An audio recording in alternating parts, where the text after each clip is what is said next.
Good morning, good afternoon, good evening. Hello, hello. Let me know if you can see and hear me okay. My name is Janet Wright, and this is going to be a group energy healing where I heal 130 people in 11 different countries. And these people purchased this set of two group energy healings today and in 2 days on Tuesday. They purchased them 2 months ago. But anybody can watch live now and heal yourself as you watch, because for the most part, after the intro, once the healing starts, after the first minute of healing in silence, then the rest of it I talk out loud as I heal, and it's a walkthrough. So you could listen and do on yourself what I'm doing as a healer, and so it's a self-healing walkthrough if you want. In this energy healing, we'll do like the first half hour is some overall healing, repair, unblocking of the auras, chakras, grounding, etc. And then we'll do techniques that help in general, but also help the theme of enthusiasm, inspiration, and abundance. So this month, May 2023, the triplet set that we already did, a set of 3 healings earlier this month, the theme for that was enthusiasm and inspiration. And this one, the set of 2 healings, now is themed enthusiasm, inspiration, and abundance. So we're going to go deeper on the enthusiasm and inspiration, but also try to focus on more abundance. Abundance is first chakra, so that helps everything. So even if you feel like financially you're fine or something, it's still cool to work abundance, because abundance is, it's not just like the money in your bank account. It's an ability to manifest what you need when you need it. And also the fact that it's first chakra related, it can relate to a lack of drama also. Because, like, for example, say you have a certain amount of money in your bank account, but you crash your car and somebody sues you, and you have this giant payment that you were wishing you had to do 3 years from now, but now you have to do it now. That is a lack of abundance. Even though you have a lot of money in your account, it's just sort of a chaos in your abundance space, as far as like payments, money, having what you need when you need it, that kind of a thing. So that's how it makes sense that abundance is a first chakra thing, because a first chakra is courage and safety, and sort of just managing sort of overall stability and beyond survival, but also survival, just being safe and being strongly rooted, all sorts of good stuff. So I think it's a really good add-on for the enthusiasm and inspiration theme to add abundance. And also, abundance is just good to work.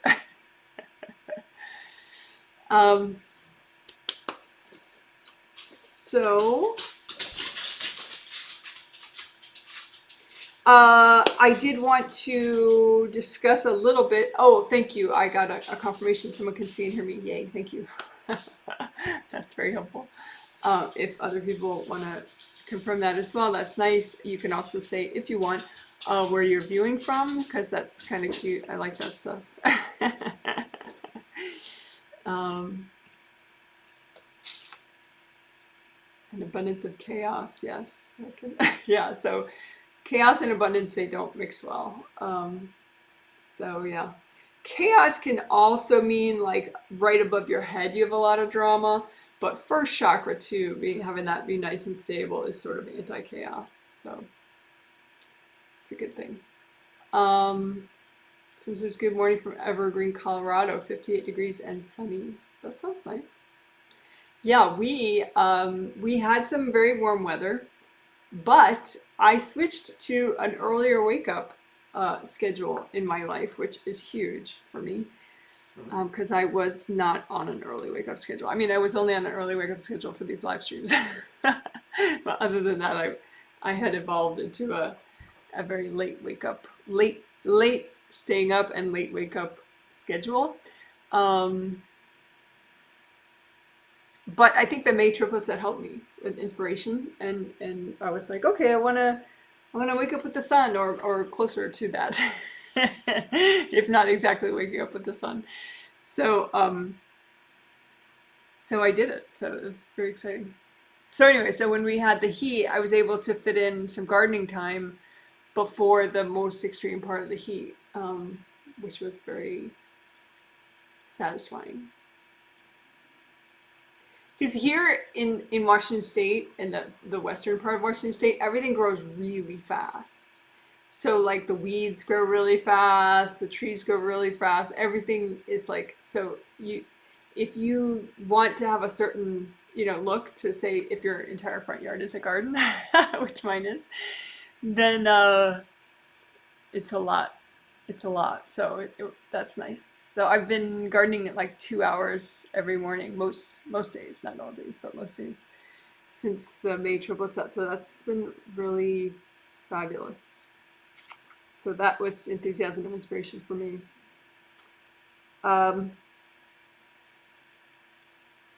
So speaking of, I'm getting more confirmations. That's good. Thank you. I will read those confirmations later, but I like them a lot. Thank you. Okay, so the third healing in the set of three, the most recent healing that we did was the third healing of the May triplet set. And there were two things really that helped people a lot, and then a third thing which was sort of complementary to that, that I wanted to highlight. They're pretty quick techniques, and they were really effective, and I don't think it was so obvious to people, especially, okay, the two of them that were the most effective are the ones that I emailed. If you got the healing, I emailed, the email after that healing, I actually emailed everyone a timestamp link to these two techniques, well, to the first of the two, because they're back to back. But empty unprocessed stress pots, which is a very odd name. I need a pot to demonstrate that. I'll be right back.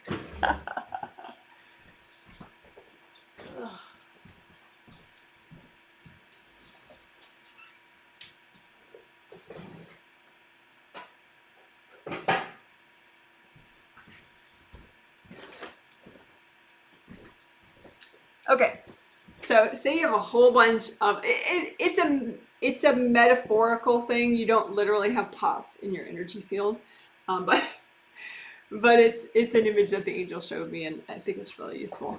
So anyway,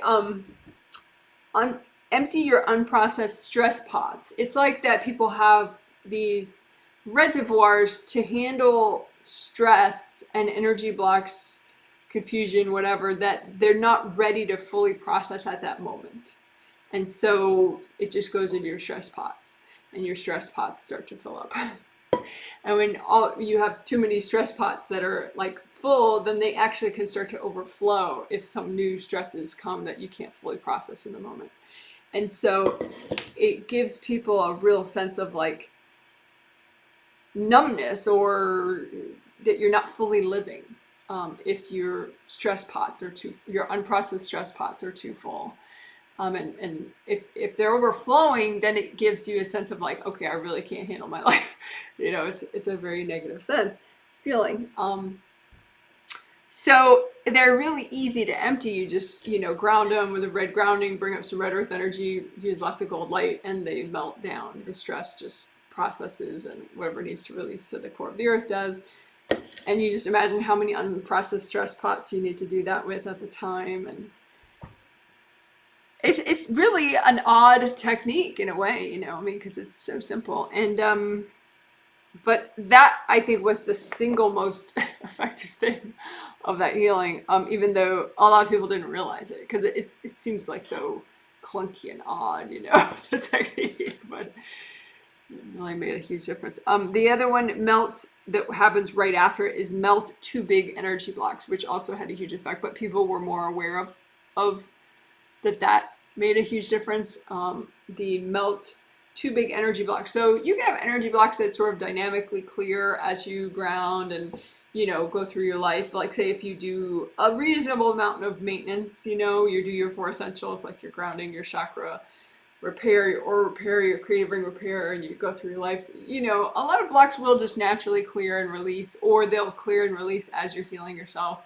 you know, hopefully on a regular basis.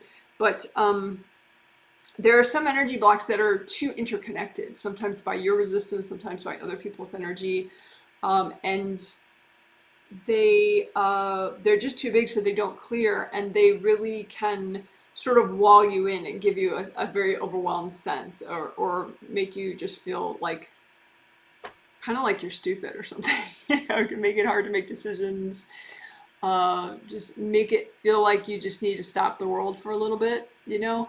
You know, may make you want to watch Netflix for an impractical amount of time, impractically large amount of time.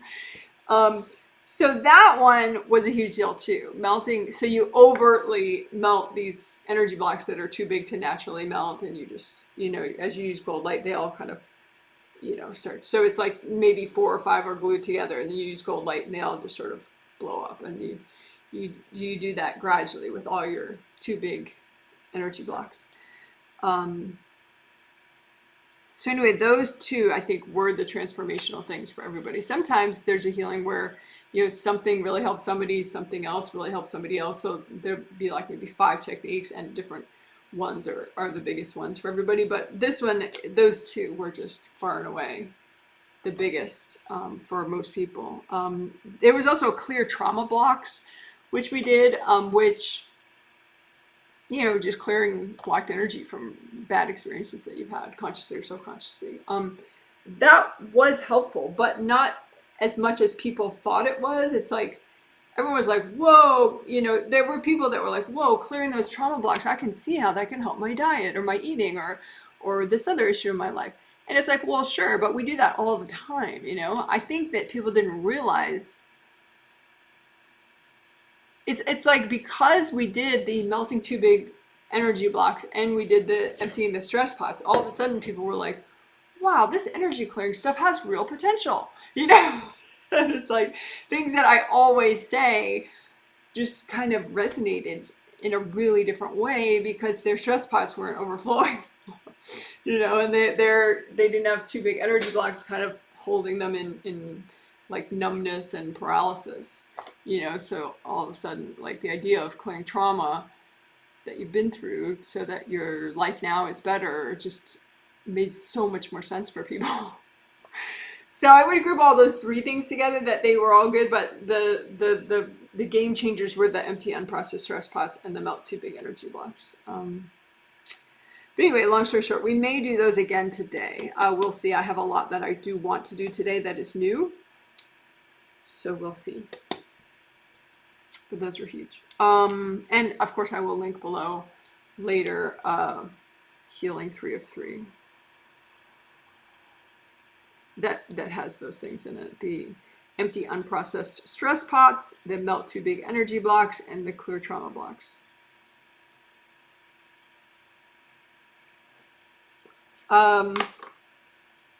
Okay, so new today, I'm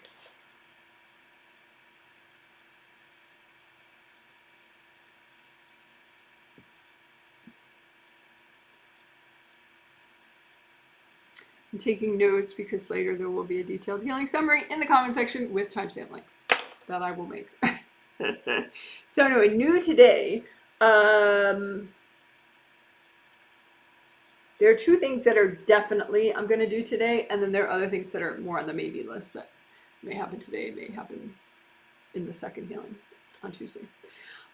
So, okay, if you imagine like your spiritual path, there, ideally you're moving forward on it, right? But sometimes it's like people just go on these side roads that aren't their actual path, and it's like a little dead end road, and they're kind of stuck on it.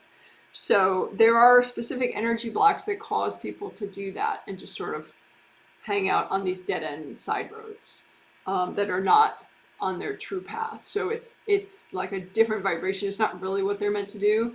They just kind of get sidetracked. So sometimes those are heart chakra blocks, but they can be all sorts of different chakras and aura layers or whatever. So we're just gonna, I'm calling them dead end blocks or path dead end blocks. So that once those clear, then you're back on your spiritual path and you're looking forward. And then we'll do some unblocking of the spiritual path too, so that now that you're on it, you can actually move forward. So that's like sort of one thing together, is clearing the dead end blocks so that you're not on these little side roads, and then just some path unblocking so you can move forward. That's one thing. And then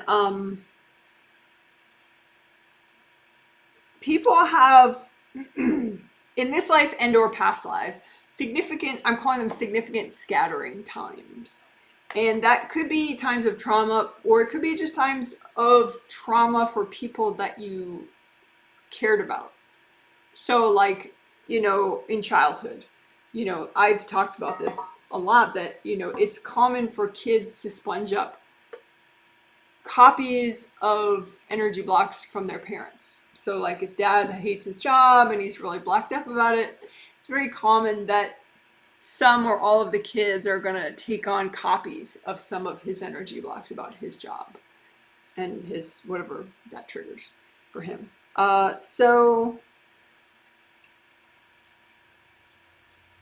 Usually if I'm watching somebody, I can see specific scattering times. So like, oh, when this person was 5 years old, when this person was 10 years old, when they were 27, you know, stuff like that. And so I'm calling those significant scattering times.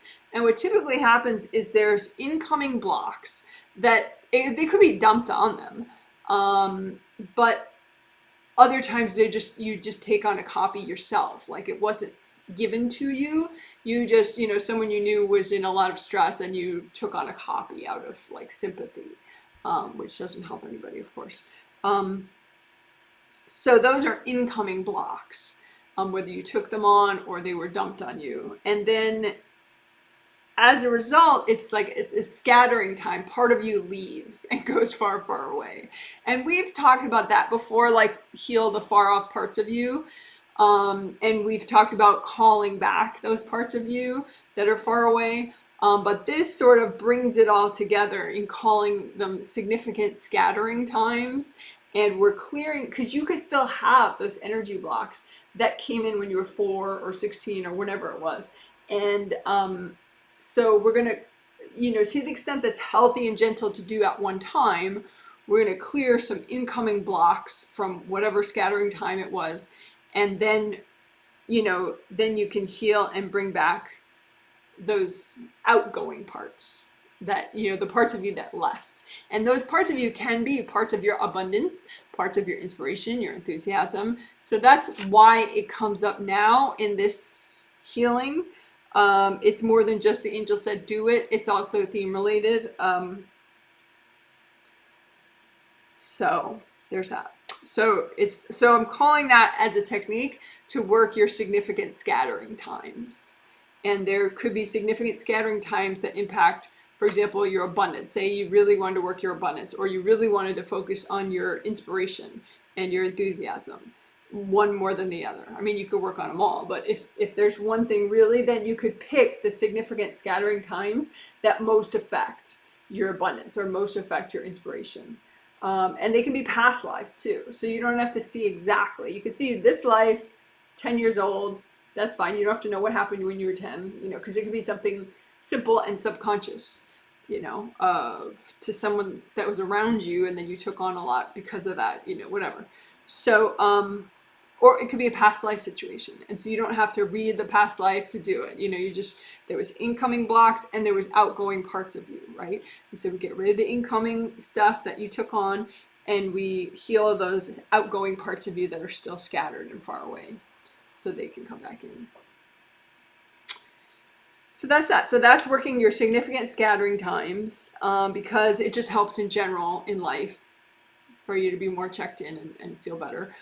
but also it can really help the theme, enthusiasm, inspiration, and also abundance. Yay.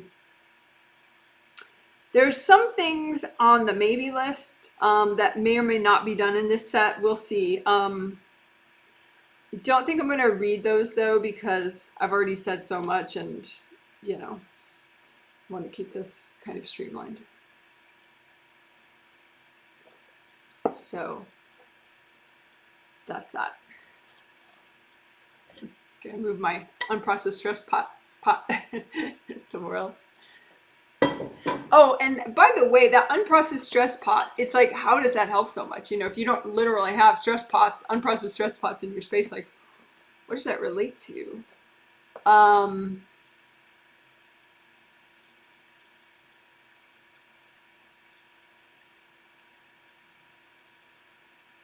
I think it's complicated. You know, I think it fixes several things in several places. So I can't point to, you know, oh, it helps your fourth chakra, or it helps your seventh chakra, or oh, it helps this one meridian. You know, it's a. I mean, the angel showed it to me, so whatever, it is what it is. But it's just interesting. The thing I think that maybe it most closely relates to that I have taught is deep thought technique, and it which helps you heal your subconscious and your conscious mind, and the communication between them, and also between your mind and your higher self. And so emptying your unprocessed stress pots tends to remove a lot of blocks and add a lot of brightness to that communication between your higher self and your conscious and subconscious mind. So, but it helps meridians, it helps chakras, it helps a lot. Okay. Okay. So, I'm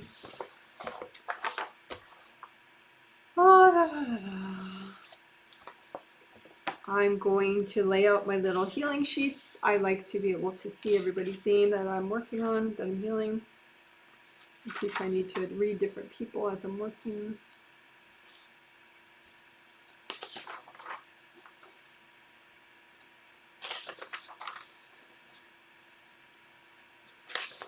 Oh, and then geeky stats for the 130 people that I'm healing. They are currently in 11 different countries. As far as I know, sometimes people take a trip and they don't tell me, you know, which, you know, obviously is allowed. So anyway, these 130 people are in 11 different countries, and the 130 people include 13 kids, ages 4 through 17, which is super cool. And of the 130 people, 102 are in the US, 7 are in Qatar, 2 in the UK, 3 in Canada, 5 in South Korea, 3 in Ukraine, 3 in United Arab Emirates, 2 in Spain, 1 in Norway, 1 in Germany, and 1 in Serbia. So, hello, hello, hello to everyone that I will be healing in this set of 2 healings. And I did make a playlist for all these 5 healings for this month, in case you want to, in case that helps, to have them all in one playlist. And that playlist is linked in the information section of this live stream. And it will be linked also in the comment section.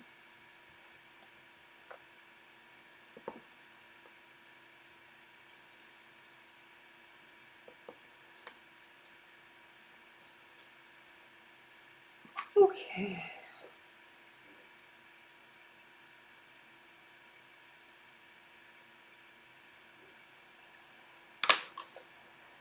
So now I'll be quiet for about 3 minutes or so as I finish my prep, and then towards the end of that I will start the healing without talking for about a minute, and I'll go like this so you know that's what I'm doing. I just started the healing. And then I will start talking throughout the healing, throughout most of the healing except that first minute, and I'll let you know what I'm doing as I'm doing it. So if you want, you can heal yourself, but if I'm healing you, you don't have to heal yourself at the same time, but you could. You won't get in my way or anything. So some people do all sorts of different things. Some people catch up on sleep. Some people clean their whole house. Some people just relax. Some people, they're at work or whatever. Some people, you know, heal themselves at the same time. Um, so up to you what you want to do. So, like I said, now I'll do about 3 minutes of quiet.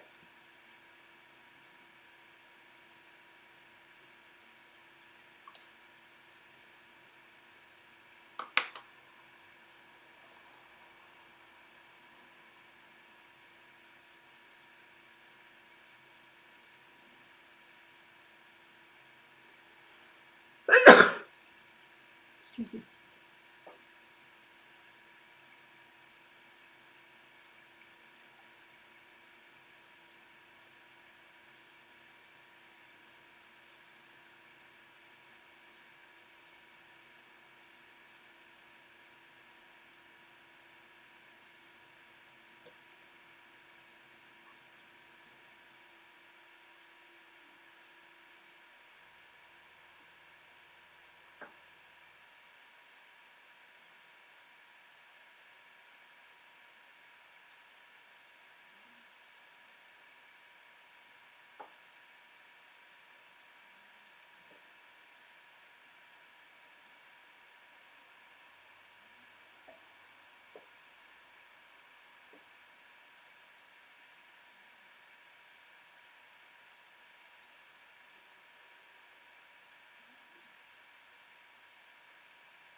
All right, thanks for waiting.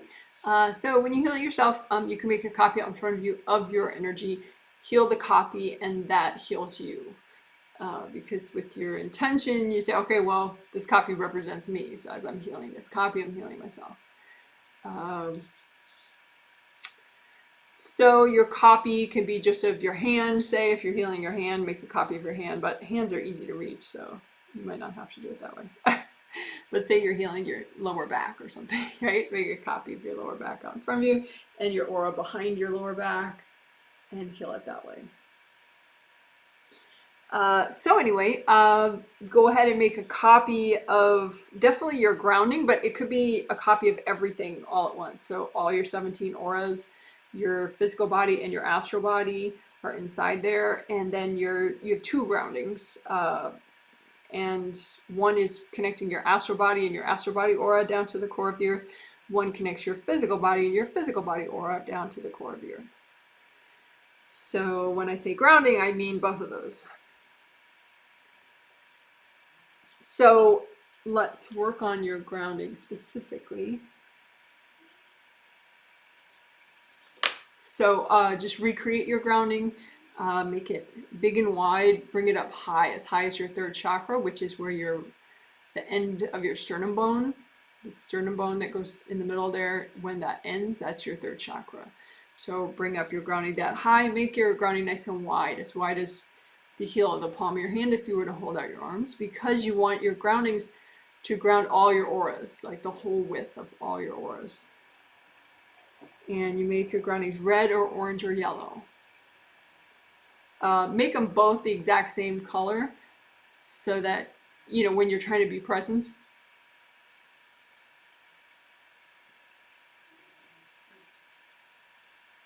And then you can make a copy of both of those groundings out in front of you. They're in the same location roughly, so you can just, it might look just like one grounding, but you have your intention be that it's both your astral body and your physical body grounding that you're combing through and unblocking. So you're using gold light from your hands as you heal. And if you're in a public place and you can't really move your hands around, you know, then you could just imagine like big gold suns doing the work for you and washing everything out with gold light that way. But if you can move your hands, like you're in a private place or something, it's a big added benefit, because over time you can learn to feel with your hands, feel energy, feel blocks. And also it can sort of link up to your intuition. So as you're feeling it, it can help your intuition and your ability to read things. So it's a nice enhancement over time if you can use your hands. Anyway, so your hand chakras, you have a big hand chakra in the palm of each hand and one in each fingertip. And you can set those energy centers to a metallic gold color like this glitter. And that means that when they spin, since they're metallic gold color, that's the color of the energy they're generating. So then gold light is nice for unblocking and repairing. So for the most part, that's what we'll use in this healing. Occasionally, if something's purely a body system, physical body system, like body meridians or your bones, we could also use red earth energy as well as gold light.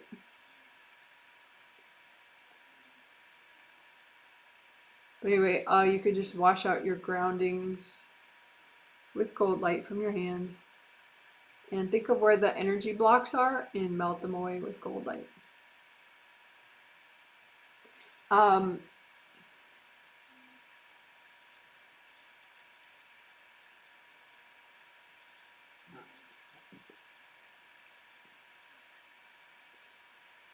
If you are perpetually overwhelmed, chances are your grounding is blocked most of the time. So don't give up on trying to unblock your grounding. It can happen. You could do it.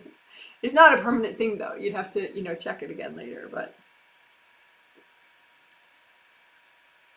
it's worth it. It's worth trying.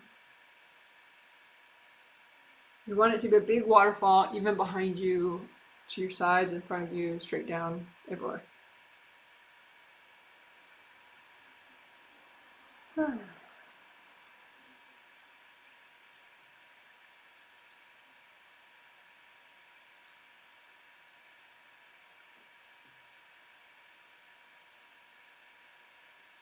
And chances are, if you do get into a lot of dramatic situations or intense situations, you may have hard blocks that just haven't cleared out of your grounding. So it's still possible to clear them, even if they've been there for 20 years.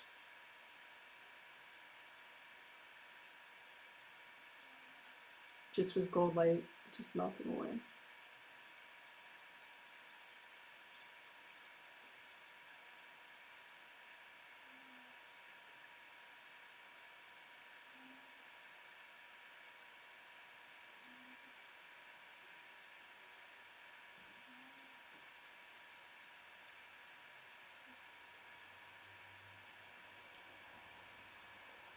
Okay, and then indie grounding is related to grounding, and it's where you check the outer perimeter of your grounding and you melt away any attachments to other people's grounding and also any hard objects that are stuck in your grounding. Sometimes they're sort of half in, half out, so like as you go around the outer perimeter, you'll kind of bump up against a hard object. Or it could be just a connection to someone else's grounding. So whatever you find like that, just melt it away with lots of gold light. So remove any hard objects, just lift them out, blow them up, lift them out, blow them up. If If you're healing someone else, blowing their stuff up is a little bit much, so you would lift it out and hand it to their angels. Lift out the hard objects, hand it to their angels. Which you could do if you're healing yourself too. Lift stuff out, hand it to your angels. But if you're healing yourself, like blowing up stuff is kind of a nice self-assertive thing to do. So again, indie grounding, you just go around the outer surface, outer perimeter of your grounding all the way down to the core of the earth, and you melt away attachments to other people. Everybody's grounding works better if it's not linked up to yours, and your grounding works better if it's not linked up to theirs.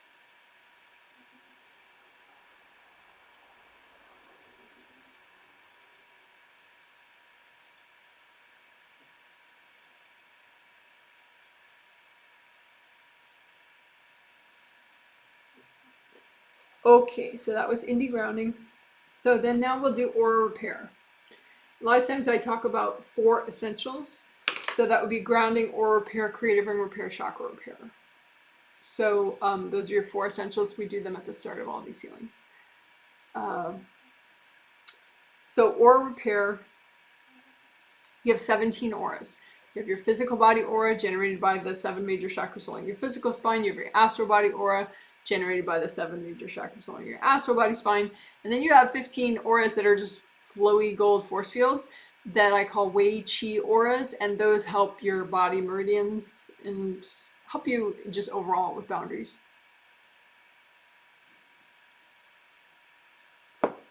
So we're going to repair any rips to any of those. And also those 17 Wei Qi auras, they have gold mesh spheres within them that generate gold light, which is super cool. So we'll repair any damage to those as well. So, but first we'll just imagine copies of all your 17 auras out in front of you, and of course your physical body and your astral body are inside there. And just get a sense of the rips. Like it could be that above your head, like 4 of them are ripped out, or behind a certain shoulder, 3 of them have gashes in them, or in front of your tummy, 7 of them are ripped up. So you don't have to intuit to that level, but it's just good to kind of practice your awareness. Because the point is you want to be able to repair your aura when you need it. And you want to be able to intuit pretty quickly, do I need aura repair? Yes, no. And the only way you get to that point is practice. But anyway, so that was your little intuitive practice to see if you notice any rips in your auras. Any places where they're not nice bubble, that just like a carved out valley. So now we will do aura repair. You could keep going like that with gold light and wash them out and they heal back, repair back, but we'll use composite copy technique because it's a little more time efficient and a little better for newbies that can't see or intuit where the rips are. So you make one rip that is a composite copy rip, like you create an image of a rip, right? And this represents all the rips that are good for you to repair in all your 17 auras right now. So here's your composite copy rip. You make your own, and then you wash it out with gold light. Rips leak energy, and they attract invasive beings and invasive people, so they can get kind of gummed up with junk. And so we want to clean them off first. So fill them up with sticky gold wax, which is gold light from your hands that sticks to anything that's not you, and then you remove all the junk at once like a big lump and give it to your angels. Angels, here you go. So fill up the rip with sticky gold wax, remove the wax and the junk all at once. Angels, here you go. So now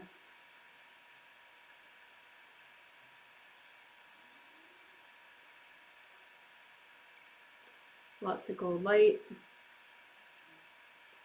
so that your rips can grow back. Repair.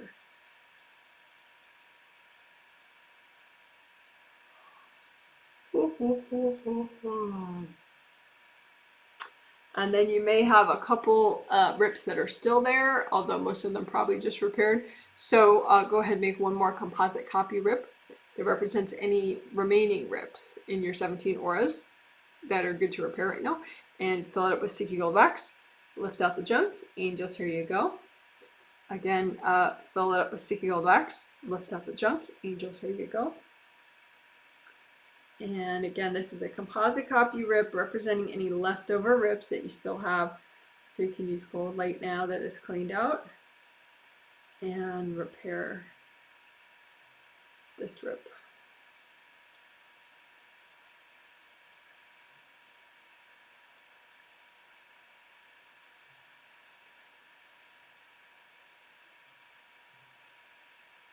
And if there are any hard objects stuck in there in the way, just lift them out and give them to your angels. Lift out the hard objects, angels, here you go. Lift out the hard objects, angels, here you go.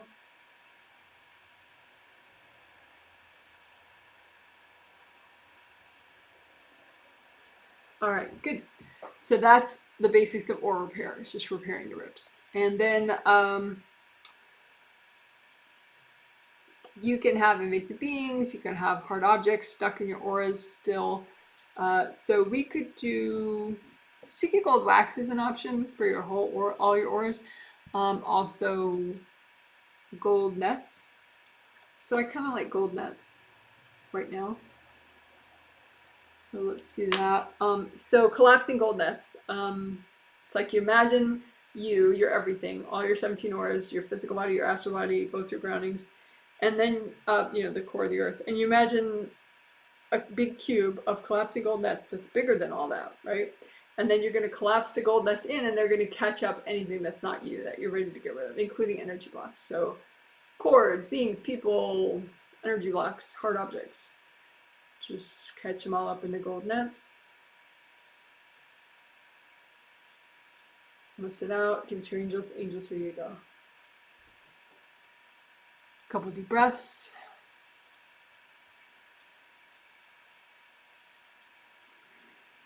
All right, again, make a big cube of collapsing gold nets and collapse those in to catch up all the junk that you're ready to get rid of. Beings, people, energy blocks, invasive beings, hard objects. Lift all that junk out, and just here you go.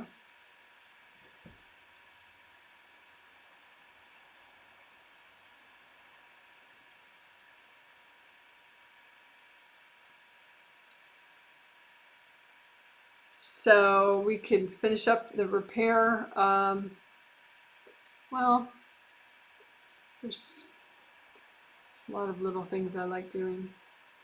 Yeah, but since we did remove the hard objects, we can just finish up the repair in case there are any leftover little leaks. So just gold light around the outer surface of all the 17 auras.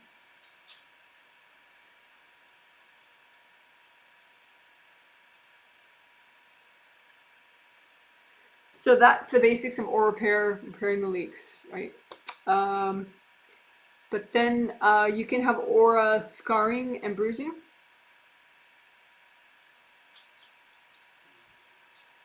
Which is leftover hardness, and it can be like in a certain location, a couple aura layers in a certain location, or it could be around the outer surface, just a hard crustiness. And that hardness is a real problem, safety-wise, boundary-wise. You want flow. If you have hardness, it can be like a landing area for hard objects that get thrown at you. It can also, if energy gets thrown at you, it causes your aura to be more likely to tear if it's got these hard, rigid parts to it. Whereas if you're more flowy, less damage happens when someone throws energy at you. So you can just make a big pile out in front of you of all your aura scarring and aura bruising. That's good to get rid of right now. And just melt it with gold light. Again, any remaining aura scarring and aura bruising that is good for you to get rid of, just make piles or one pile out in front of you and melt it with gold light.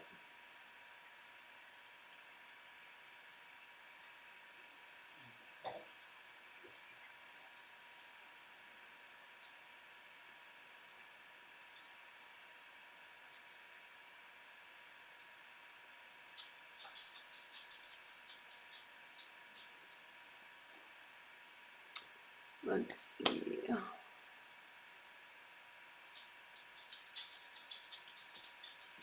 So then your gold mesh spheres, which are a part of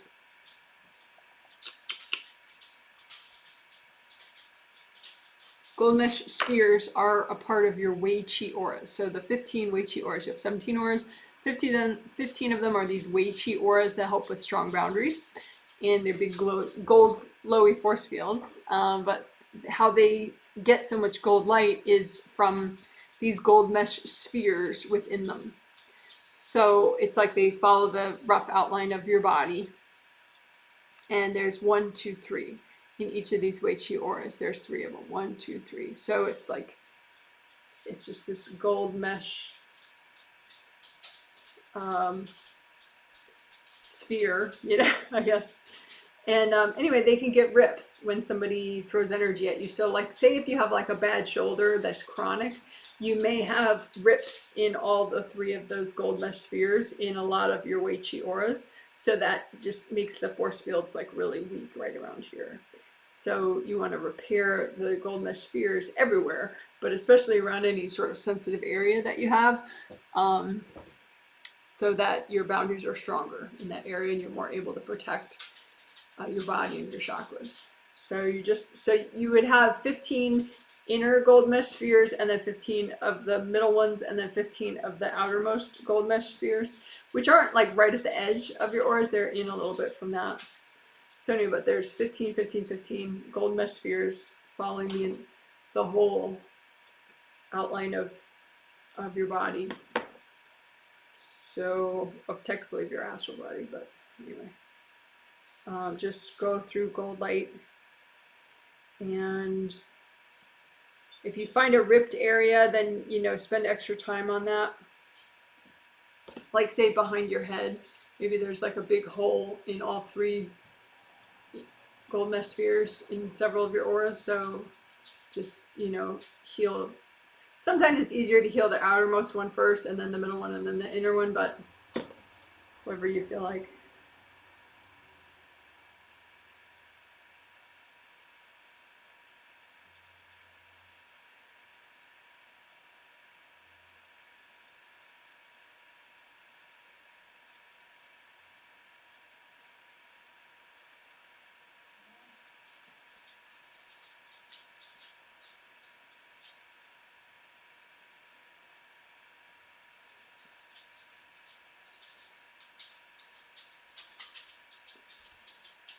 Alright, so that's healing your gold mesh spheres.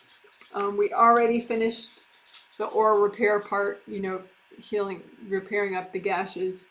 We already removed aura scarring and bruising. We did gold nets. We repaired all the rips, so we're really, really, really, really done with all that.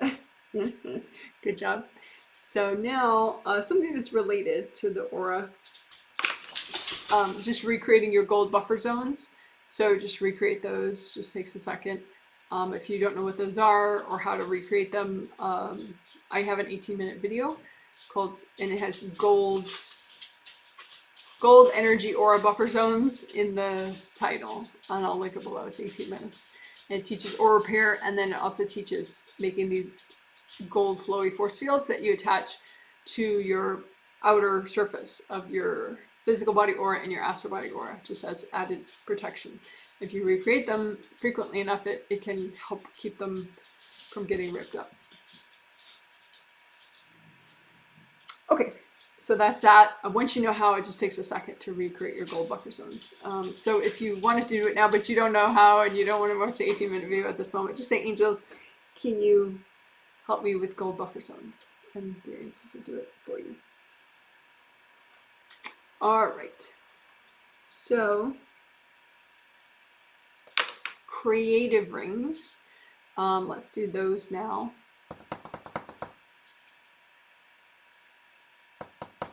You have 3 gold creative rings above your head. Technically, they're a part of your astral body energy system, you as a spirit, and they generate gold light that then gets sent down and helps the chakras along your spine, all your major chakras.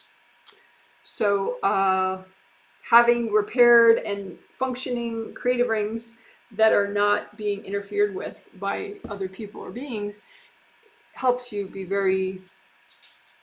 function and make decisions and use your intuition and feel sort of mentally at rest. So So you just make a copy of your 3 gold creative rings out in front of you and use gold light on them. And first you just want to check for damage, because like you can have big chunks missing, especially in the back there of your creative rings. So just use lots of gold light and wash out if there's a missing part, just wash it out a lot so that it can grow back.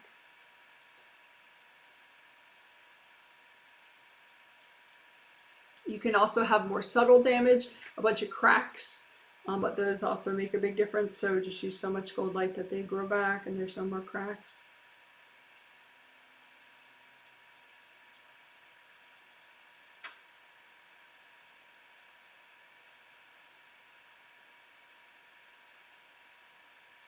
Sometimes if people have trouble sleeping and their mind just keeps going and going and going, the creative rings are the problem up in the top of the head. Because if you have too much like cords from people or beings up there, then it like your mind can't shut off. So let's work on that now. After we've already gotten the basic repair done, so there's no more missing pieces, there's no more cracks to your gold creative rings. But the flaps might be open, partially or fully open. This is a diagram of how the flaps would look if they were open on your top creative ring, and all 3 rings look the same. So this is this sort of a top-down view when your flaps are open. They look like that, and they're sort of like irritated, so they puff out. And so how do they get irritated? Well, if you're being corded, like the cords go in those open flaps, and you can be corded from invasive people or invasive beings, or both, generally both. And so we don't want that. So you can check for that and deal with it, which is what we'll do now. So with angel help, really. So you imagine your 3 gold creative rings, and if your flaps are not fully shut, then you can imagine the beings and the people that are messing with them, cording them. And so you can imagine the beings on one side and the people on the other side, just so you get a little bit of a sense of what's going on. So the beings that are cording your creative rings, just say, angels, can you recycle all these beings? You can imagine them like balloons, that the balloon strings are going down to the creative rings, you know, if you want, or you can just imagine them like, you know, a bunch of foggy, poofy beings. But anyway, the point is you want your angels to recycle them. So there may be a couple left over. Just say, angels, can you recycle these remaining ones? And then if you have invasive people cording your creative rings, you can just sort of imagine them like balloons floating up on the other side, and the cords, you can imagine those like a pair of balloon strings from each person. And you can't have your angels recycle people, so just melt the cords. Like, don't touch the people, don't do anything to them, but just the cord, like right as it's in your energy field, you can melt that away with gold light. And melting is better than cutting, because you want to melt away whatever they're stuck to, whatever the cords are stuck to, which would be your own blocked energy. So that's why I always say melt cords, not cut cords. And if there are any leftover people that are a little more persistent, just be like, hey, go talk to your angels, go ask your angels for help. And keep melting those cords from people. All right, and then you can just keep unblocking, like melting away any junk stuck in those flaps. Keep melting them, keep melting the junk until the flaps close. Like melt away the cords, melt away the blocks until the flaps close in all 3 of those creative rings. And then there's a nice ripple effect generally down your chakras, and because the round openings of the chakras have flaps as well. They're not gold, but they have flaps. And so as your creative ring flaps relax and fall shut, then your chakra flaps can do the same, most of them, unless there's extra damage or hard objects stuck there.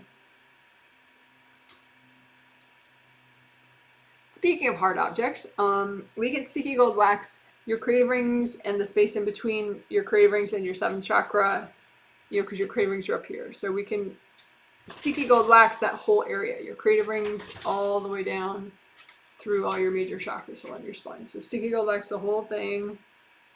And you want the wax to stick to any energy blocks that you're ready to get rid of, but also cords from people, invasive beings, hard objects that are keeping flaps open. Just have the wax stick to all that junk.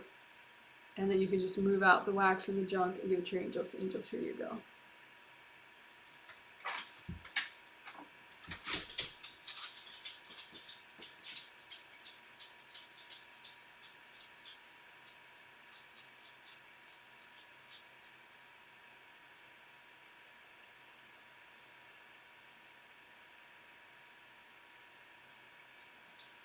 All right. So that was creative ring work.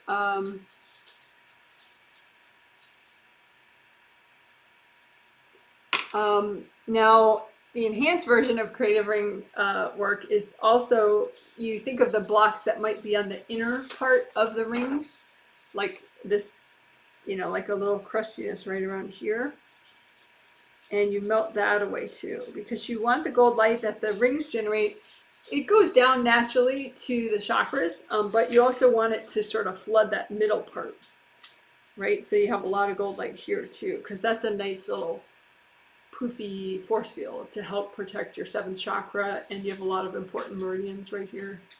So so just think of the inner part of your creative rings and melt away any hardness there, so that the gold light can flood the center part of the creative rings.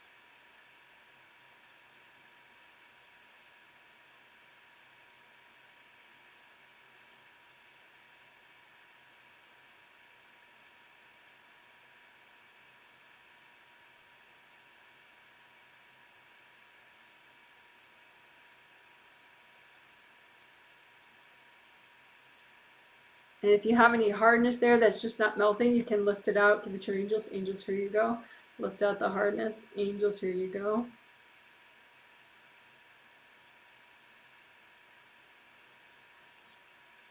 All right, cool. So that's the enhanced version where you know, do the unblocking right in the middle part there of your creative rings. Okay, so now chakra repair. And we're going to repair all your major and minor chakras at the same time. So basic chakra shape is an open cylinder. So there's the cylinder part, round opening, round opening. Some chakras are really kind of small because they're within your meridian. So like a body meridian. So say CV meridian starts in your crotch, it goes upward and ends in the tip of your tongue. So a chakra within that meridian is going to be kind of, you know, small, whereas your heart chakra is like, you know, kind of big, like the round opening is like that big. But, you know, one inside a meridian is going to be, you know, maybe a tenth that size. Still really important, but, you know, anyway, so there, but the basic shape is round open cylinder. It just depends on where it is and as far as how big it is. But that's fine. You can make one composite copy that represents all your major and minor chakras. So major chakras along your spine, 7 astral and 7 physical.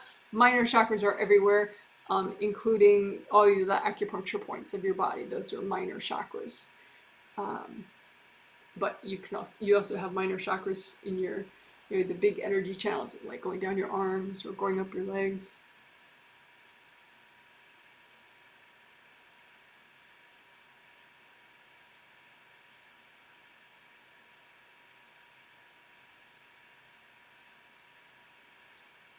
Spontaneous stretching.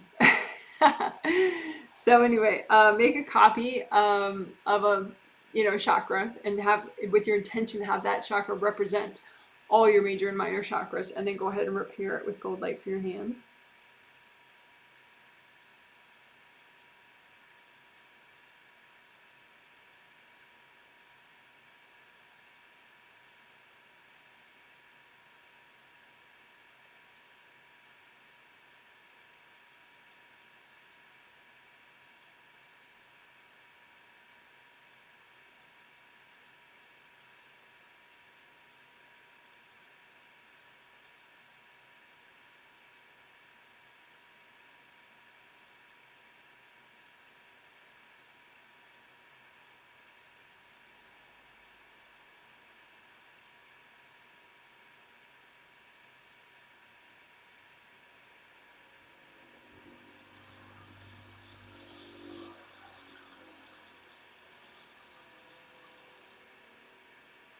So chakra damage can look like just a missing piece, like a chunk missing. It can look like a crack or gashes that don't belong there, scratches. So just use gold light to repair all that. And then you always want to melt cords, really throughout the healing. Any cords. The only cords I would suggest you keep is if you are the parent of a young child, like 13 or younger, then keep a first chakra cord, but not a whole bunch of cords to different chakras. That's gonna drive everybody nuts. So, but for everybody else who doesn't have a young kid, then melt all the cords. With gold light, just melt them away. Melt away whatever blocks they're stuck to within your space. So like there'd be flaps around the round opening here and here. And the more you melt the cords and unblock, the more those flaps relax and fall shut so that your energy can still flow through the big round openings, but it's harder for people to put cords and send energy or pull energy out of your chakra. So melt the cords with gold light.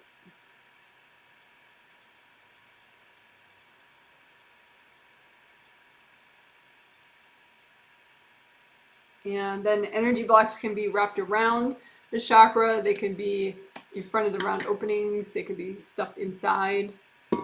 So just melt energy blocks anywhere in any of the major chakras or minor chakras. And you want your intention to be healthy and gentle. You want to do clear, heal, repair what's healthy and gentle to do right now.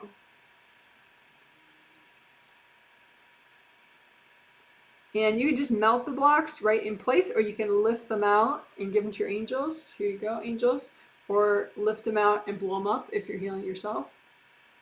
Or lift them out and burn them up with lots of gold light.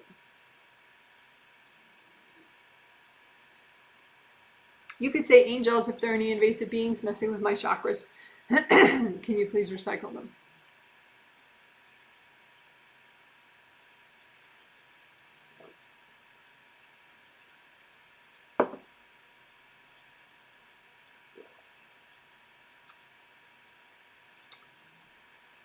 So you can have, I have a new acronym, relatively new, called RAD.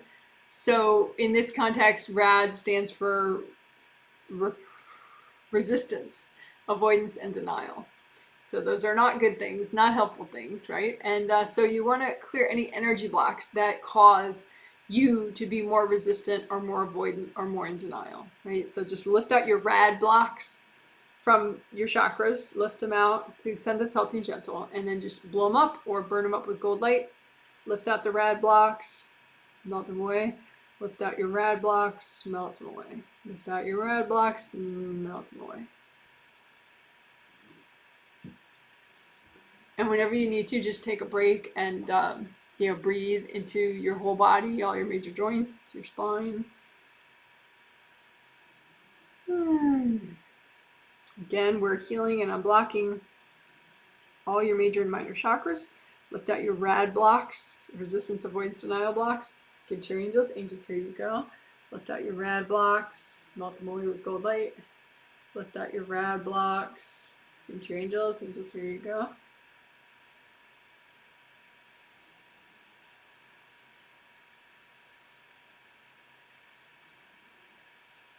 And for the theme, enthusiasm, inspiration, and abundance.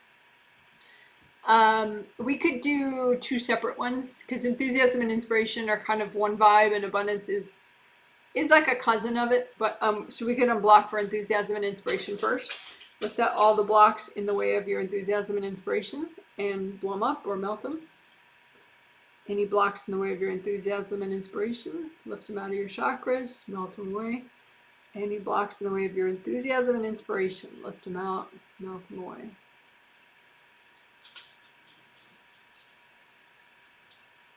And then any blocks in the way of your abundance, just lift those out of your chakras, melt them away. Any abundance blocks, lift those out. Give them to your angels. Angels, here you go. And the abundance blocks, just lift them out. Angels, here you go.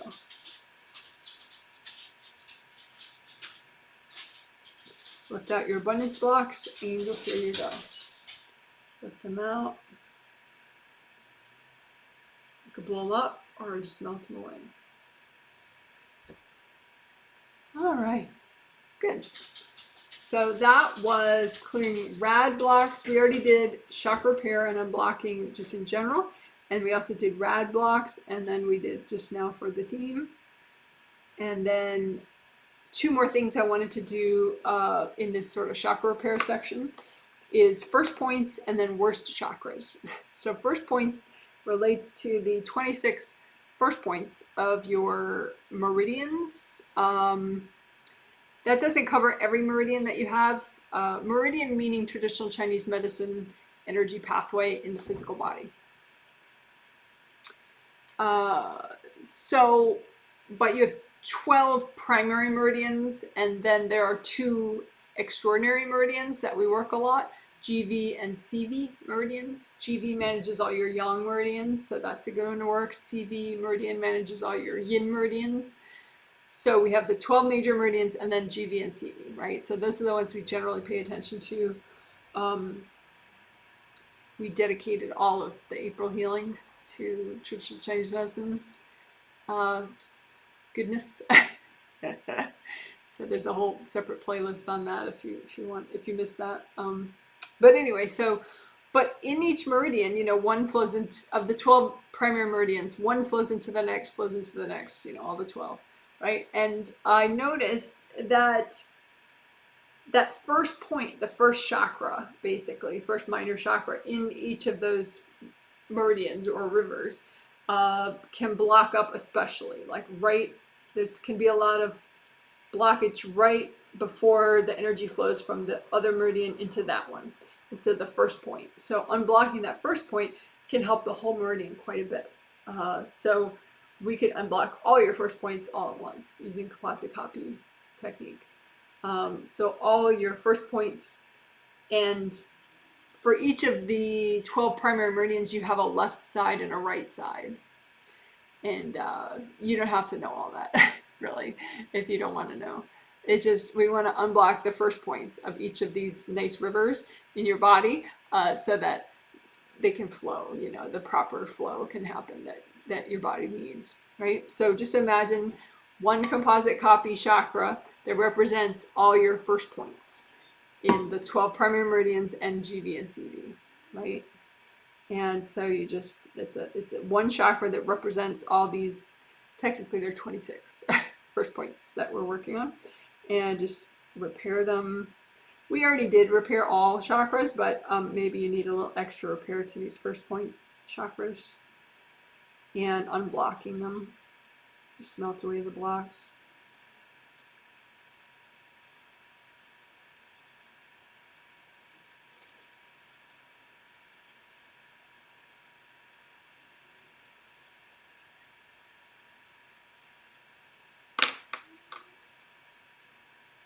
So lift out the blocks to your first point meridians. You could burn them up with gold light. You could hand them to your angels. Angels, here you go. You'll blow them up. So again, you imagine one composite copy that represents all your first points, your 26 first points in these traditional Chinese medicine meridians, and you want to unblock the suck energy around these first point chakras and within the first point chakra.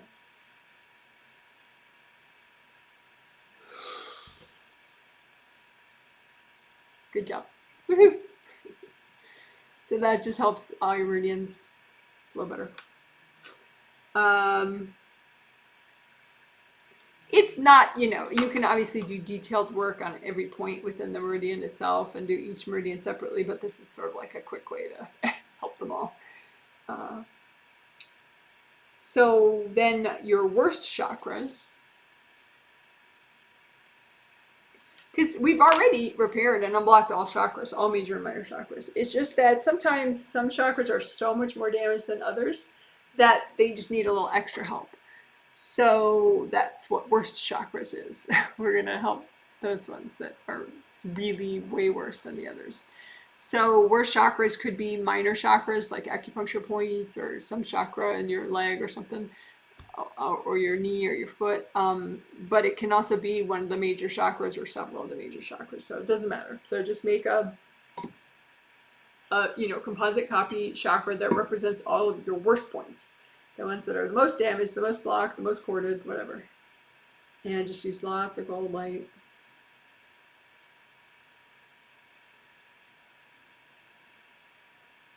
And you can lift out all the junk. Hint to your angels, angels, here you go. Lift out the junk, angels, here you go.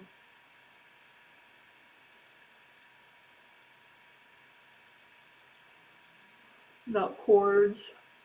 Lift out any hard objects stuck in them. Angels, here you go. Lift out the hard objects. Angels, here you go. Again, these are your worst chakras, the ones most in need of unblocking and repair and cord melting.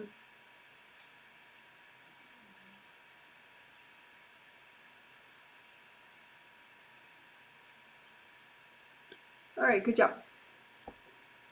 So that's all that I wanted to do relating to chakra repair and unblocking. Again, basic chakra repair is just what we did, right at the start of that, about 12 minutes ago.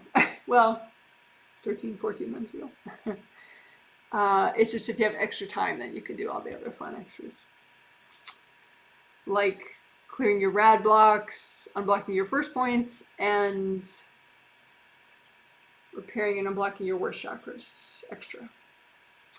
Okay, so that concludes the 4 essentials, which are really good to check, and make sure you don't skip them, because it's so sexy to work on the themes, like, oh, I really want more abundance, I want this, I want that.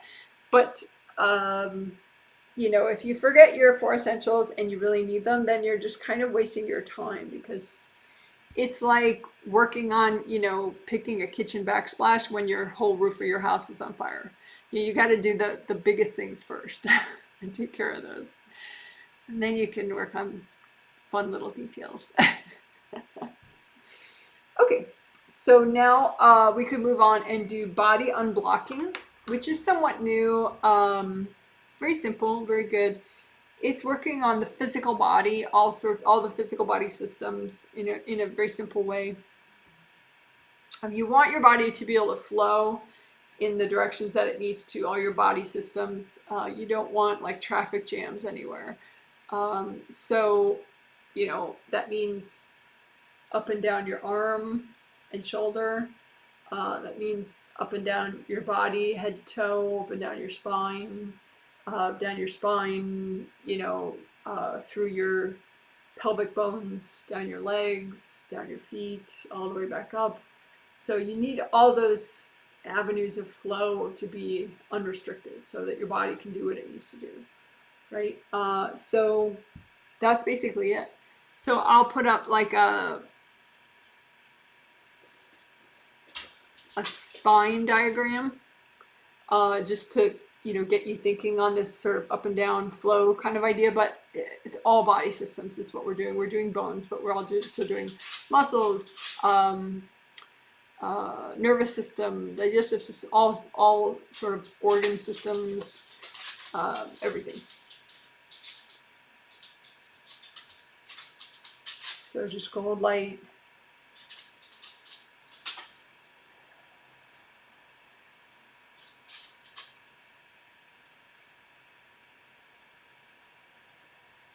But the spine is a nice concrete area because it's a bunch of bones, so it's really easy to look up a diagram like this and just do it.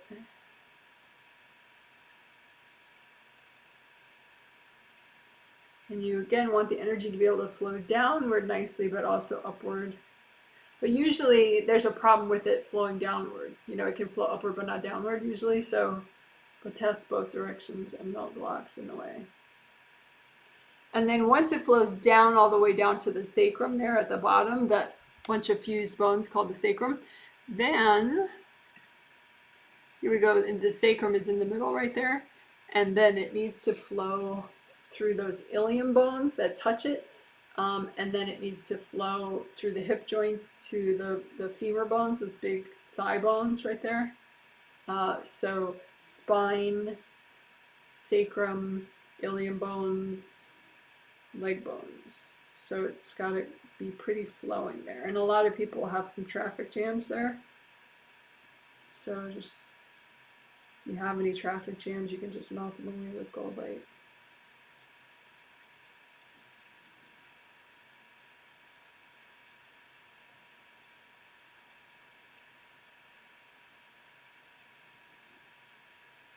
And just like you melted away blocks from your grounding, it's the same thing. So you can just imagine the blocks and just melt them away.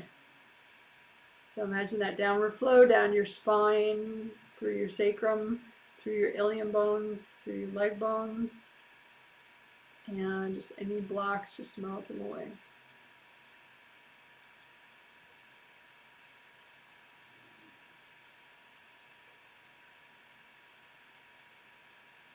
And if you have sleep issues, check this flow. Maybe it's all jammed up somewhere. So, check it out. You want the energy to be able to flow back downward.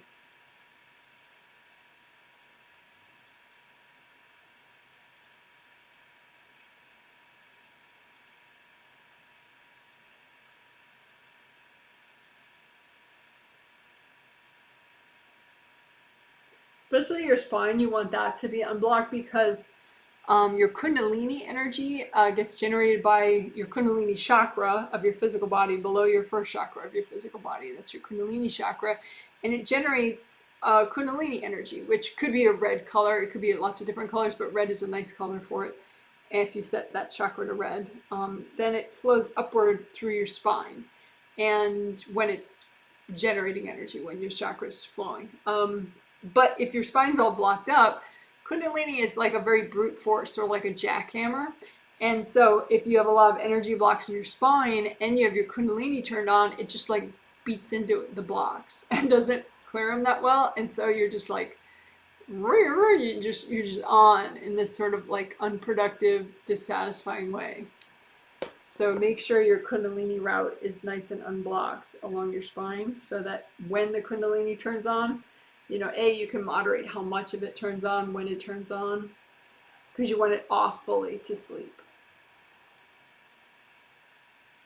But then when you wake up, you could have Kundalini on, like a nice low peppiness for your day, but you want that route along your spine to be unblocked.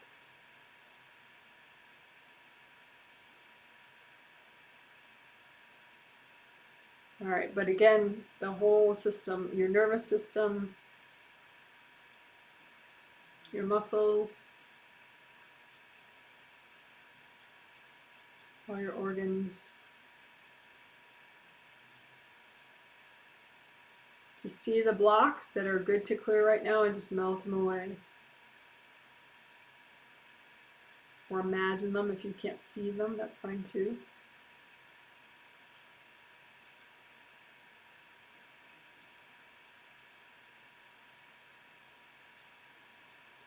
All right, good enough. So that was body unblocking.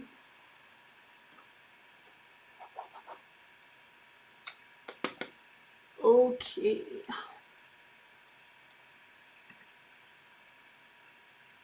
Good job, guys.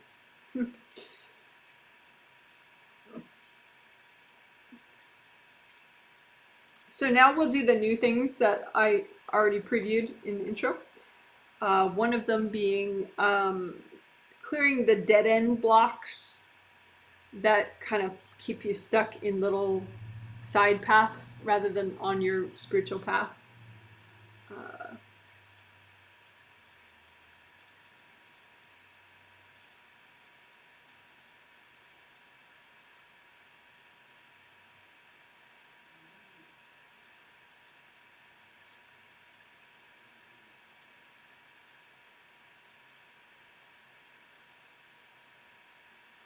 So you can imagine your spiritual path like a big road that's just for you, that moves forward, and you can also imagine if there are any side roads that you tend to like there's this expression, you kind of train wreck, you kind of get sidetracked. They're distractions, they're waste of your time and energy. And some people don't realize, what these side roads are. Like they'll be on a side road and they don't realize it's not really what they're meant to do in this life. So that's kind of a thing. But anyway, so just imagine the path, which does represent what you are meant to do in this life. And then imagine any dead end side roads that you get yourself on these days. And just imagine how many of them are there. Because there could be 4 little side roads that you tend to get on. There could be 10 little side roads that you tend to start going down at various times. And none of that's helpful. It's not what you're meant to do. It's just like you get stuck and you just get a little lost. So we want to get rid of those blocks that cause you to go down these dead end roads. So you could just make a big gold blanket out in front of you and put on the blanket any dead end blocks that you have, because it's inner ways that you're blocked that cause you to go down a dead end road rather than work on moving forward on your path. So, and this is subconsciously. You're not like, oh, I think I'll go on a dead end road today, So just put out in front of you copies of all the junk, all the energy blocks, all the baggage that cause you to, get off your path and go on these side roads, go on these dead end roads. And then just say, angels, is it okay to clear all this right now? And if some of it's too much, your angels will take it. And then just go ahead and melt everything that's still on the blanket. Again, I'm calling these your dead end blocks or the side road blocks.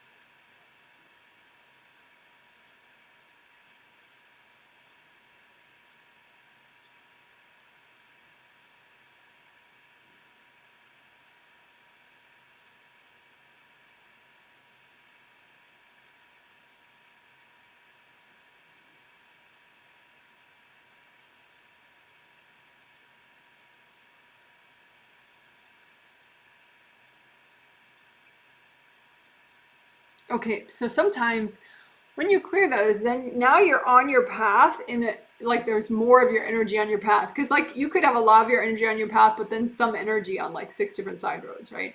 So now that you've cleared those blocks, that energy, maybe there's more you need to do later, but you've cleared some of that at least. And so some of those little parts of you are now on the main road again, on your actual spiritual path.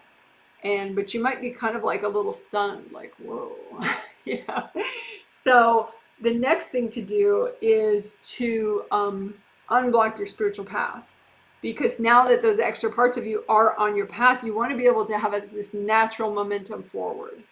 So just imagine, the road that's just for you, your spiritual path. And imagine, the part of you that's on it, and then just unblock in front of there. Just like you could use like a big gold tidal wave or a big gold fire. Just your hands, whatever you want. Just lots of gold light, and just melt away any obstacles in front of you on your path.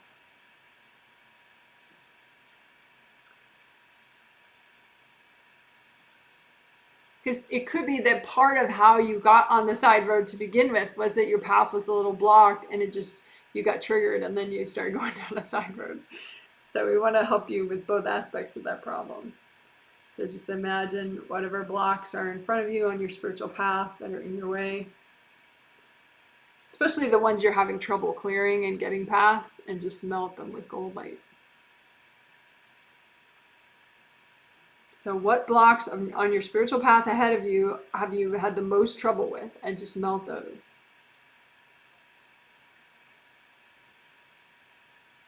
You don't have to know what they are.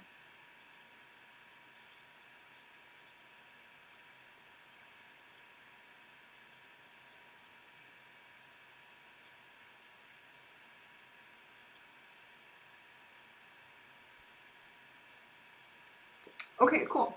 So that was melting away your side road blocks or your dead end blocks on your path. Well, they're not on your path, they're off your path. And then unblocking your actual spiritual path so that It's just easier to have a forward momentum and to naturally progress and evolve and grow. Okay, good job. So then the next thing that I previewed, that I said that we would do, that is somewhat new, is working your significant scattering times.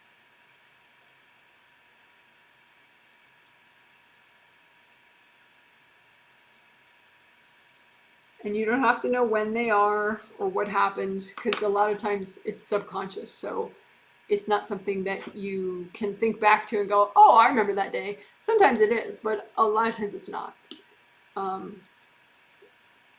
Sometimes that could be just your, like some repression is involved with your mind. But sometimes it was just so subconscious. A lot of stuff on a spirit level happens and you're not aware of it as it happens.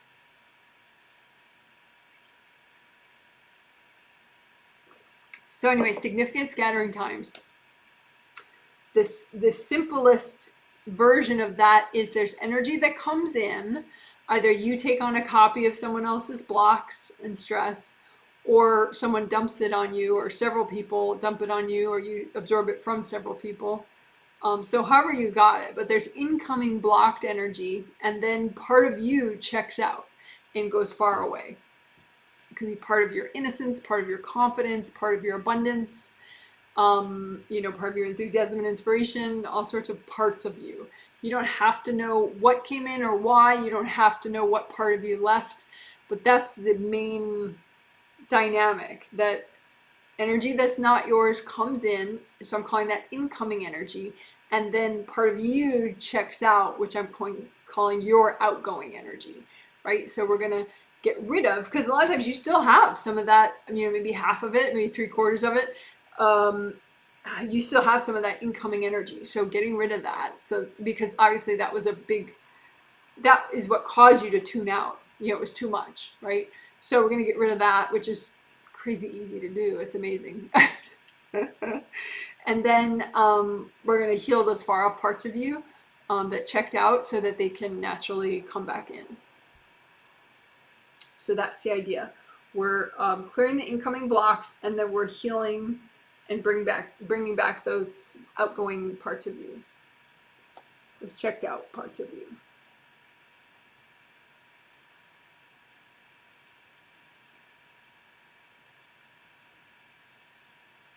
So I think, you can do it in general. You could do it specific to the theme or some issue that you're working on. You could do it specific to a certain scattering time. I think that's kind of interesting. So we could do that first. Just look at like the time. Imagine a timeline. You know how old you are now.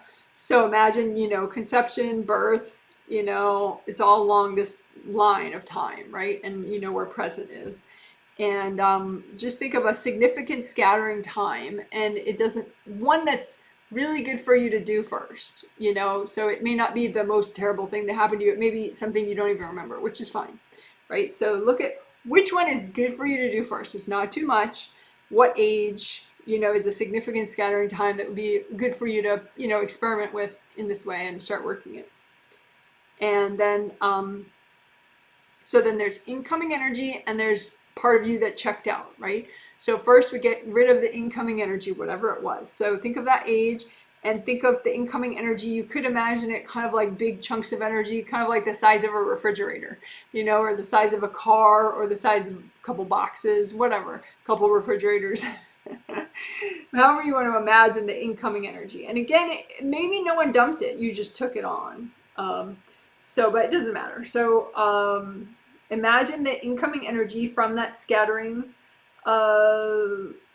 time, and just say, angels, is it okay to melt all of this? Maybe it looks like 6 refrigerators. And angels, can I melt all this right now? Is that okay? And then if they didn't remove any, then you go ahead and do it. So just lots of gold light and melt your refrigerators. Melt whatever incoming energy you took on at that time.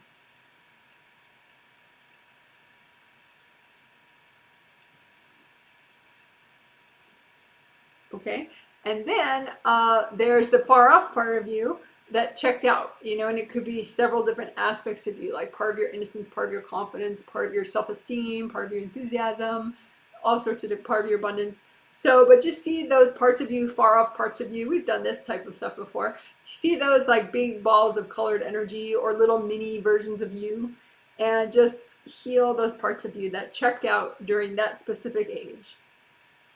And just heal those little mini yous. Say, hey, it's okay. I cleared the energy. It's all right now. You can come back if you want. Go on back. And just use gold light. And you can give those parts of you little red groundings down to the core of the earth.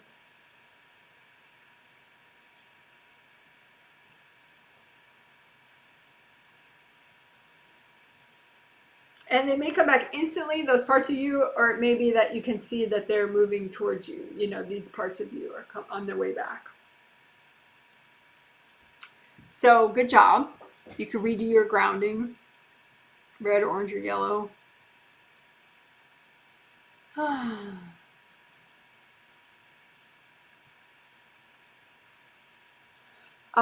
And then, so that was doing a particular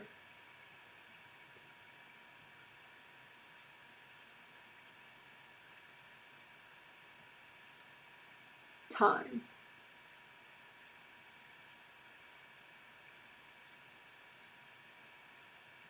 So we cleared the incoming blocks and cleared the outgoing, healed the outgoing parts of you or checked out parts of you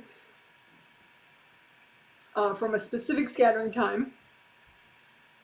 We could do a specific scattering time that was from this life.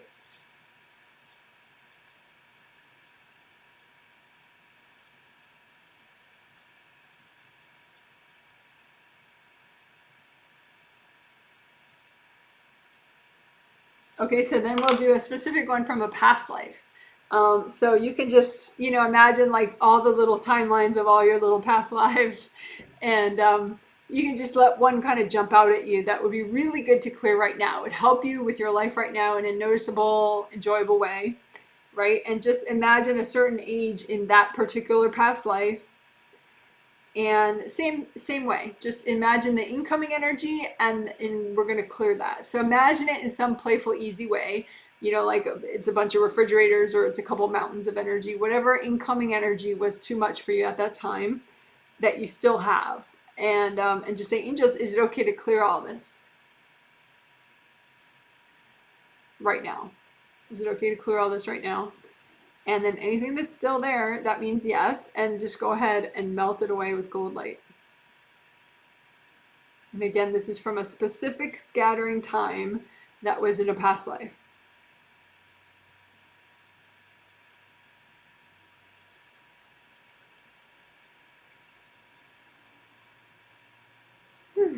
Okay, and then the far off, checked out parts of you, the part of you that was outgoing at that time, you know, when that energy came in, part of you checked out, right? So imagine those little mini parts of you up and away somewhere, and just use lots of gold light. Just say hi to those parts of you. Say, hey, it's okay now. I got rid of that energy.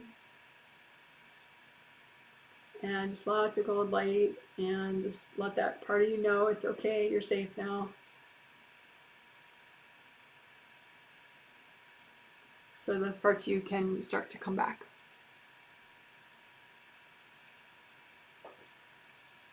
All right, good job. So now we could do it not just from a specific time, but just in general, like a whole bunch of times at once, in the service of the theme.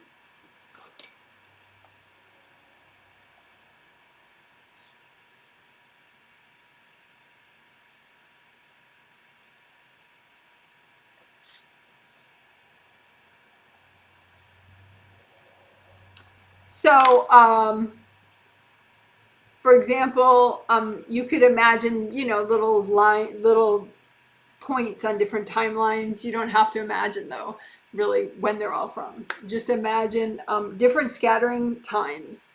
And because you really want to help your enthusiasm and your inspiration and your abundance, right?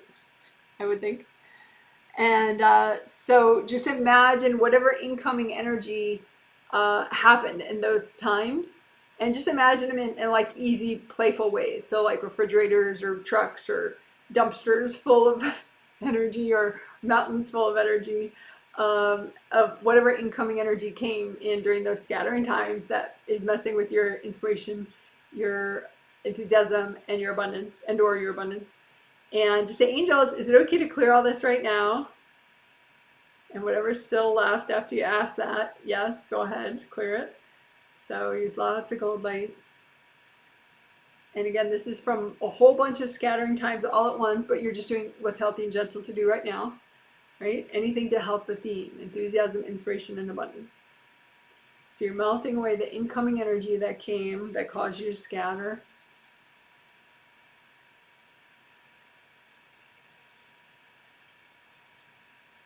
Keep breathing, be in your toes, be in your butt.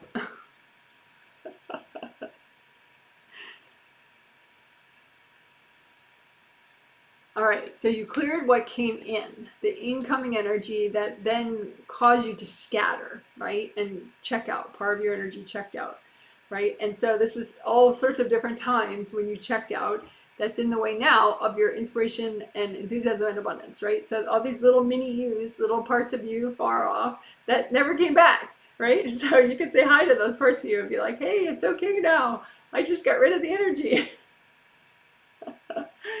And just lots of gold light. And don't force anything, but let those parts of you know it's okay. You cleared the energy that came in. So that those parts of you can come back. It's okay to come back. It's okay.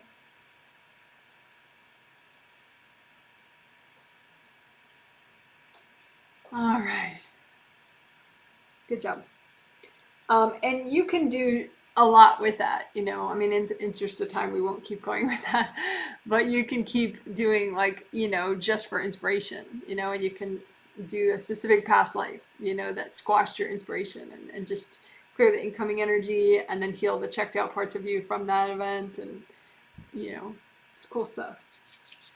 So and it could be a way for you to work more deeply, even if you feel like, oh, I'm not as clairvoyant as I want to be, blah, blah, blah. This still is a nice thing because it works even if you can't read the details. So, scattering times that are affecting, how much drama you have in your life right now, right? There could be scattering times that if you address those, you'll be more here, more whole, and you'll have less drama, right? So you can pick out those. Any pet issue that you have, like you want to eat better, or you want to, just physically feel healthier, be healthier, quality of sleep, less fear, abundance, of course. Okay, so that was working scattering times. And we did specific scattering times, and then we did a whole bunch of them to help the theme.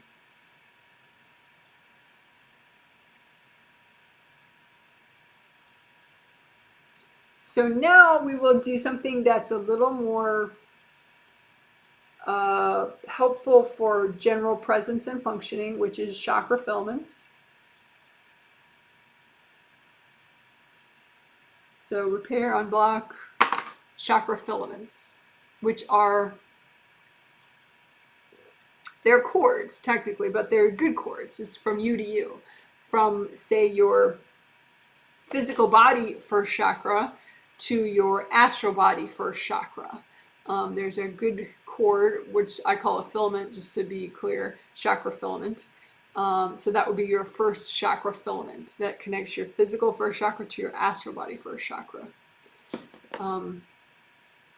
So you have 7 of these chakra filaments, right? Because you have 2 sets of 7 chakras, physical 7 and astral 7. And so say your physical 7th and astral 7th, there's a chakra filament, a 7th chakra filament that connects them. So if you like to set your 7th chakras to purple, which I would say is a good idea, then your 7th chakra filament, as the purple 7th chakra energy travels through it, it would appear purple. If it appears black, that's just because it's all like heavy with energy blocks.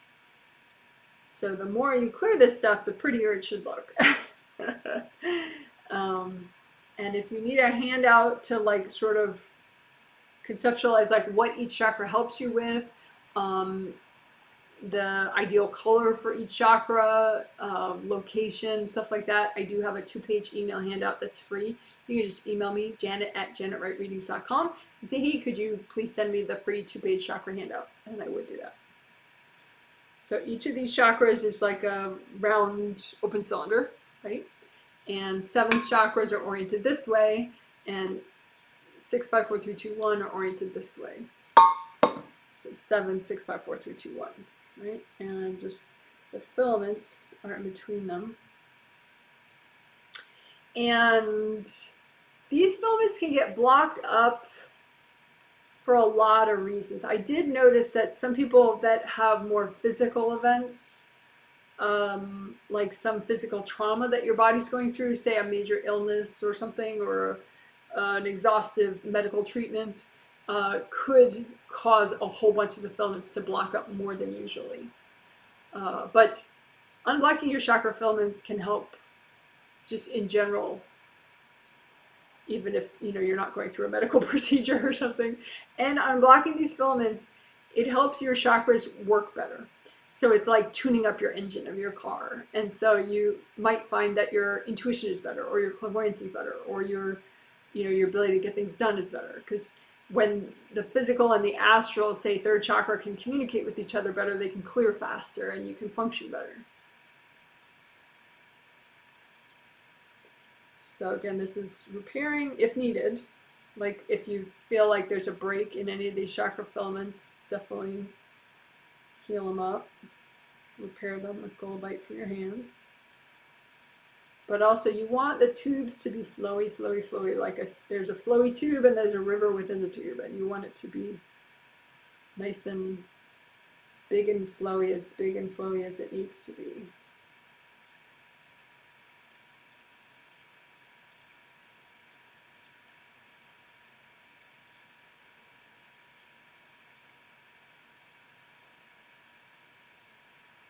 And you could have invasive beings that you notice, like if all of a sudden you notice there's a bunch of white, so chakras shouldn't be white. Your chakras probably are not white. You may have a couple of invasive beings though that are white that are trying to distract you from your work, because they don't want you to be more present, because then they can't fit in as well. So you just, if there are any invasive beings, just kind of freeze them up and give them to your angels. Angels, can you recycle these beings?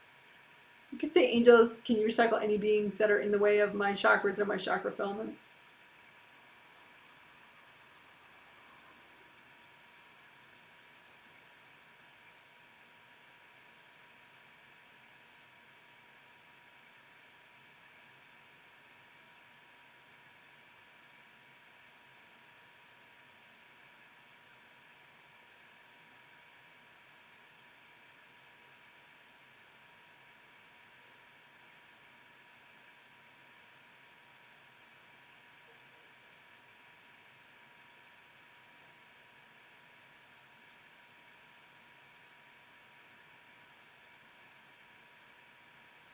If you have any, you can have devices that sort of clamp on multiple chakras at once. And since we have them all laid out, all your major chakras, you might notice that. So maybe you have a device that's clamped on like physical 3, 2, and 1. So you can just lift off, loosen it with gold light, lift it off, give it to your angels, angels, here you go, lift it off, give it to your angels, angels, here you go. So any devices that are hooked onto multiple chakras at once, just lift them off, angels, here you go. Lift them off, angels, here you go.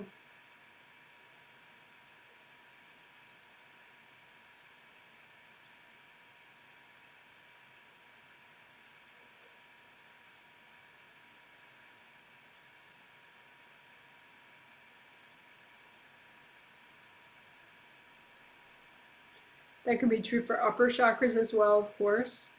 Like you could have a device on 7, 6, 5, and 4 of your astral body chakras. Just melt, loosen it up with gold light, lift it off, angels, here you go. Melt it off with gold light, angels, here you go.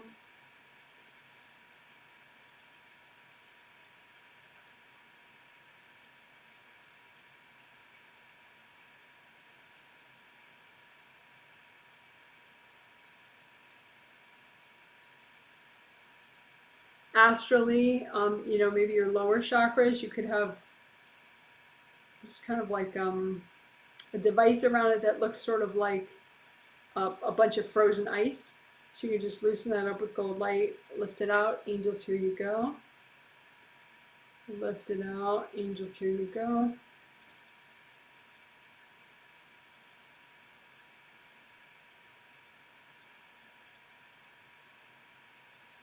Because you want, when you sense these chakras, you want to sense like, okay, do I have access to this chakra? Does this chakra function? If it doesn't function, lift out what's harming it. Give it to your angels. Lift it out. Angels, here you go.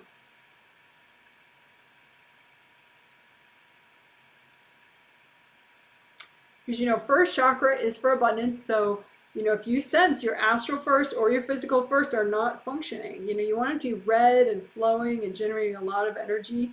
But if they're not, if they're like busted up in white or busted up in black or something, just lift out the junk. Angels, here you go. Just use gold light, do some extra healing, get that first chakra filament to flow better in between them.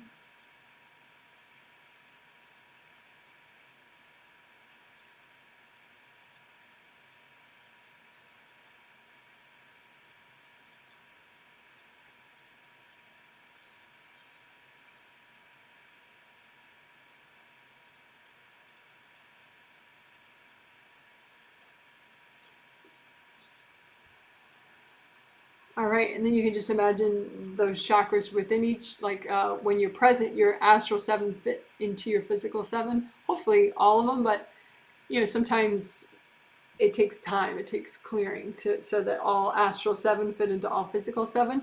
But that's the idea. That's, I would say, a goal is to be fully present.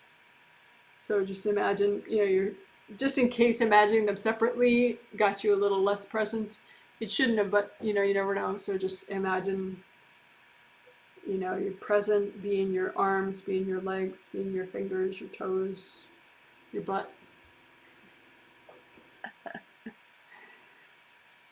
All right, so that was chakra filament work, plus, the major chakras, astral and physical, and removing devices.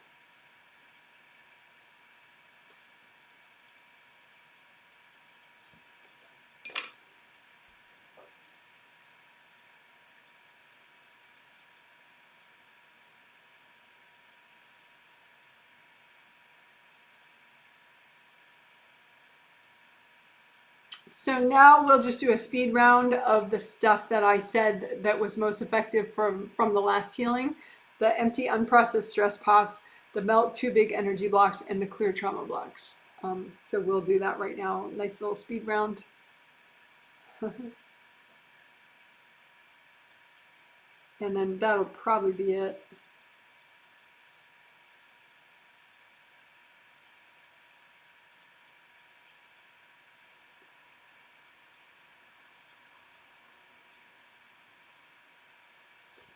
Okay, so unprocessed stress pots. It's like, you imagine just a metaphorical image of a whole bunch of pots that you have in your space to handle like stress that happens to you that you can't fully process, you can't fully heal from it or clear from it at that moment. It's got to go somewhere. And so sometimes your stress pots are too full and then you can't handle new situations. So you just imagine however many stress pots you have and go ahead and check them. Are they full? Are they empty? Which ones are full? Are they overflowing? And just bring up red earth energy, give each one a little grounding from the core of the earth. Bring up red earth energy and gold light. And the idea is to melt as much as possible out of your unprocessed stress pots, which basically is a fast way of processing old stresses that you didn't process. Because otherwise they really build up and kind of freeze your brain. Making it hard for you to make decisions and function and feel good. So, and there could be some unprocessed stress pots that you're just used to ignoring. So, do you have any unprocessed stress pots that you're really pretending aren't there? And just imagine those And then to give each one a red grounding and use gold light. And just melt away the contents with gold light.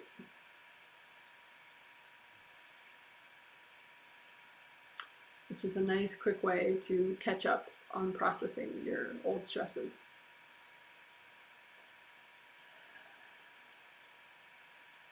So that's unprocessed stress pots, emptying unprocessed stress pots, which is a hugely effective thing, even though it seems silly.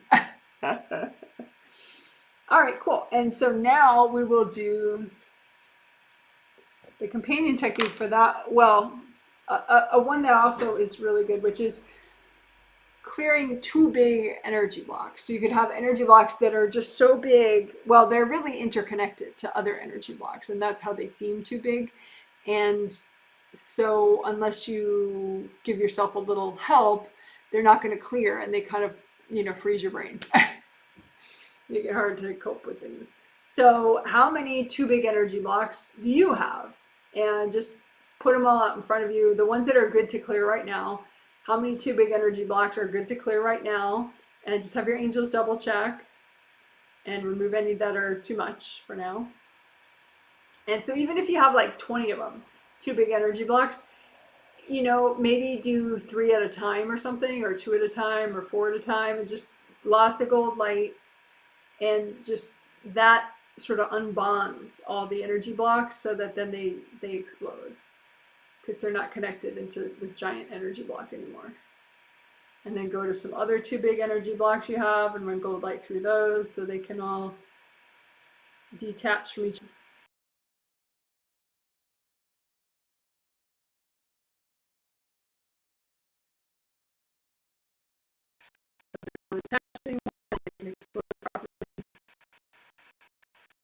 And deep breath. Make sure you're okay. You might want to unblock around your hips and your shoulders just to like pop yourself back in if that was a lot.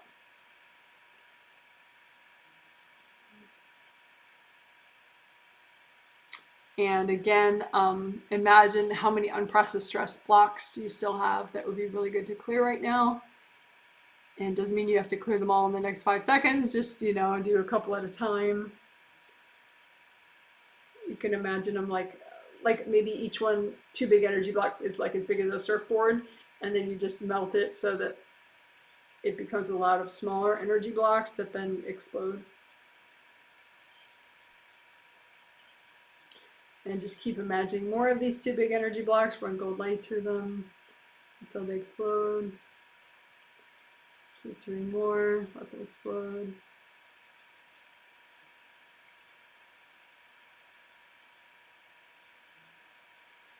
All right.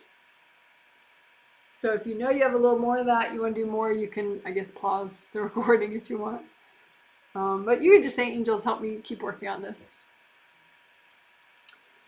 Okay, and then clearing trauma blocks.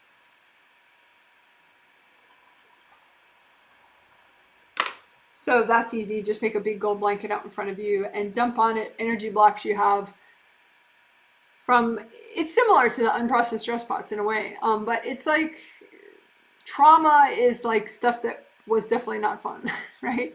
Could be super, super not fun or just a little not fun, but we're calling it all the same. We're calling them all trauma blocks. So it's blocked energy from bad days, bad months, bad years, whatever that you had.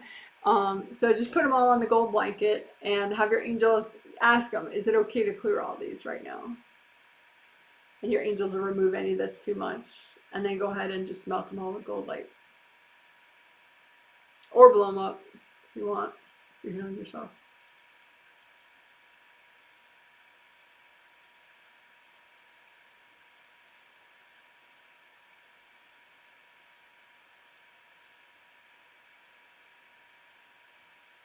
Okay, and for trauma blocks, you can have specific trauma blocks in the way of you doing a certain thing, like finishing a project or making a major decision or having clarity about a certain personal issue.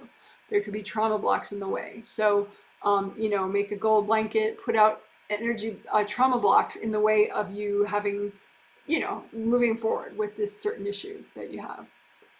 And then say, angels, is it okay to clear all this? And then go ahead and melt it with gold light.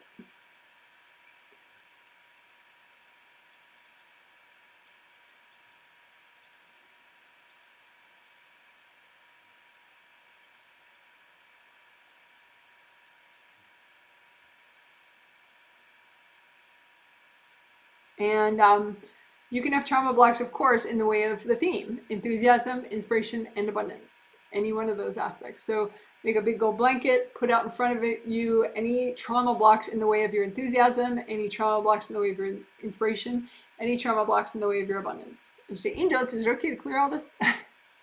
No, remove anything that's too much. And then you can go ahead and blow it all up or melt it with gold light, gold fire, gold water.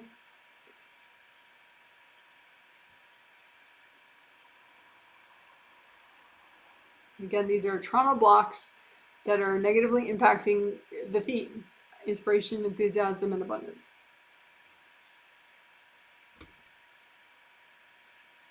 One more time, gold blanket out in front of you. Any trauma blocks that are good to clear right now to help you with the theme: enthusiasm, inspiration, and abundance. Put all those blocks on the blanket.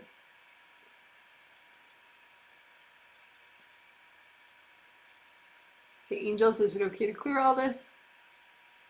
And then go ahead and melt it away or blow it up.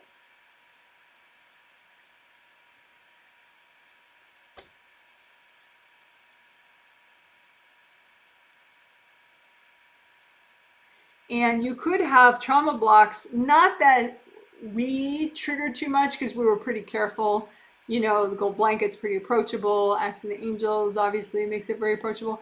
But you can have trauma blocks that it's not because we just did that exercise, but you can have trauma blocks that are always triggered, or always triggered when you're trying to go to sleep, or always triggered when, you know, so we could call those like, let's call them pain in the ass trigger trauma blocks. Pain in the ass. Or pain in the butt. Trauma blocks.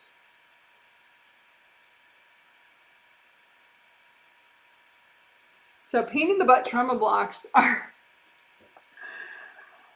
are trauma blocks that weren't just triggered today. It's just every time you try to go to sleep, every time you try to talk to a cute person, you know, in your love life, or every time you try to deal with your parents or whatever. So these pain in the butt trauma blocks, they keep resurfacing, and really it's like in a noticeable way. It's just like, oh my gosh, you know, I just don't improve with this certain issue, right? So put a big gold, extra big gold blanket out in front of you for these, right?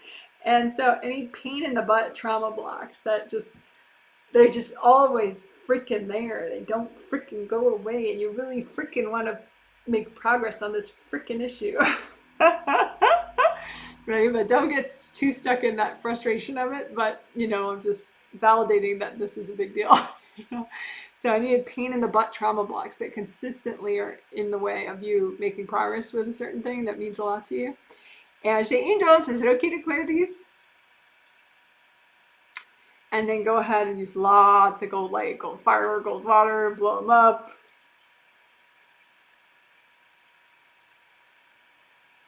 You can kind of talk yourself into it. You already asked your angels, right? So everything is approved for destruction, right? Demolition time. Go for it. So you can blow it up, you can burn it down with gold light. If you're healing other people, don't blow up their stuff. You can group it together and say, angels, help me with this.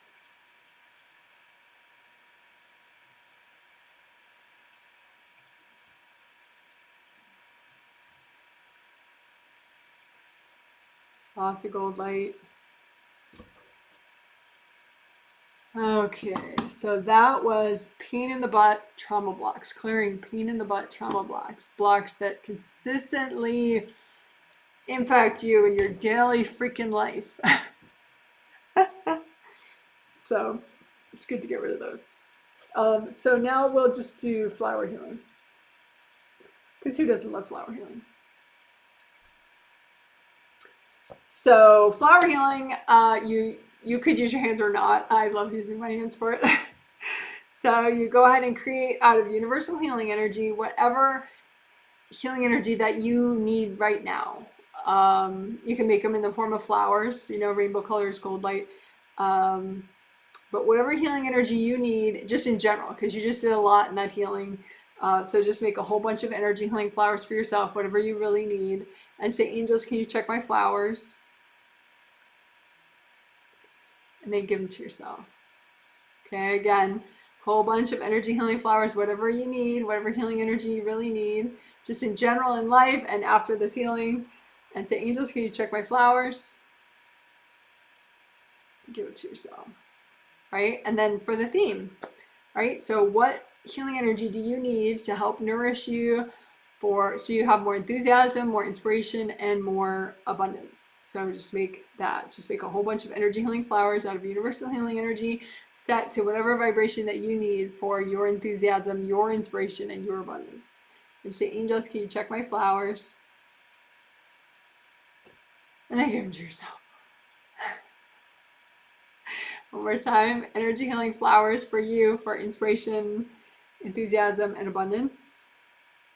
And angels, can you check my flowers? And give them to yourself.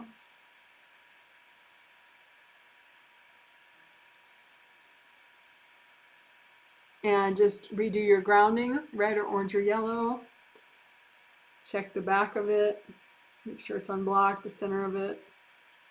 Make sure it's nice and wide all the way down to the core of the earth.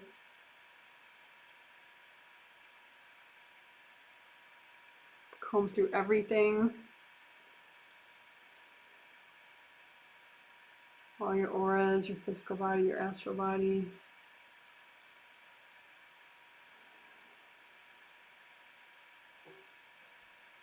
All right, and as we wrap up, you can just say, angels, can you please give me a healing?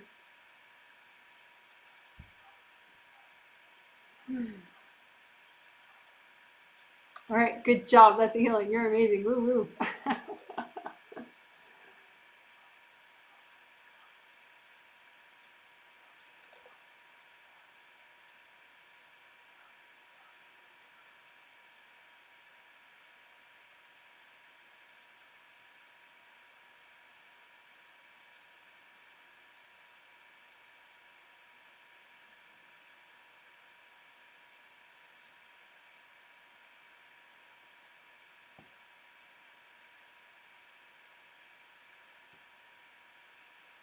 All right. So if you have any comments about what this healing was like for you, any questions especially related to the theme of enthusiasm, inspiration, or abundance, we will do a limited time Q&A right now. I will do that. And so if I don't have time to get to your question, I will try, but if I don't have time, just repost it under any video at any time. And then I will get to it when I have a chance, and I will post a reply under your video comment.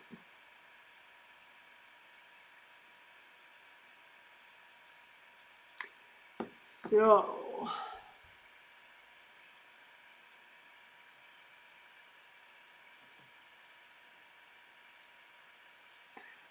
somebody's watching from Outer Banks, North Carolina. Hello to you. Someone says, good morning from Serbia. Hello to you. Someone says, what about bearing witness to others' drama, chaos? Is that my attraction to first and seventh chaos? Yeah, I'm not sure what you mean by that. Yeah, I mean, bearing witness to others' drama and chaos, that can mean a lot of different things. So I don't know what you mean. Are you having boundary issues with other people's drama and chaos, so you tend to take it on, or what? So no idea what you're getting at there. If you have a specific question, let me know by posting a question now or probably just under a video, either way.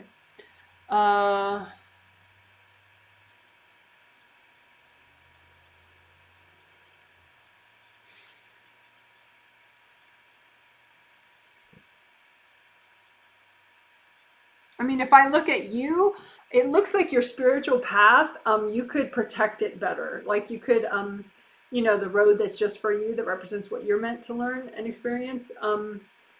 there's an outer perimeter of it, and it's like a little gold force field around the outer surface of your spiritual path, and that can get all ripped up and broken up. And so then it's easier for other people to kind of dump there or show up on your path, and bring their drama into your very internal mind and experience. So just unblock your spiritual path more, and then just repair the outer perimeter of your spiritual path, so it's like a nice little gold, protective force field around it, so other people can't crash into it so easily. And I think too, you're less aware of when you need aura repair and creative ring repair and upper chakra repair. So sometimes when you're feeling other people's drama, you have aura damage and creative ring damage and upper chakra damage. So you kind of have drama too, technically, at that point. So maybe be a little more regular with your, 4 essentials work, like we do at the start of the healing. The grounding, aura repair, creative ring repair, and chakra repair. So hope that helps. Someone says, hello from 81 degree Fahrenheit, Las Vegas. That's warm. We did get that warm. I can hear and see you. Well, that's good. Hey, Janet, can see and hear you. Warm Chicago, 75 and sunny. That's nice. 75 Fahrenheit. Someone says, hi, Janet. And you mentioned your initials. Thank you. That's helpful. Thanks so much for the healing. I'm feeling a lot of enthusiasm about my love life lately, which is a nice change. Good for you. I'm glad. Yeah, part of that was those unprocessed stress pots, and they got cleared, in the last healing. So I think that made a big difference. Any advice from my angels? Thanks.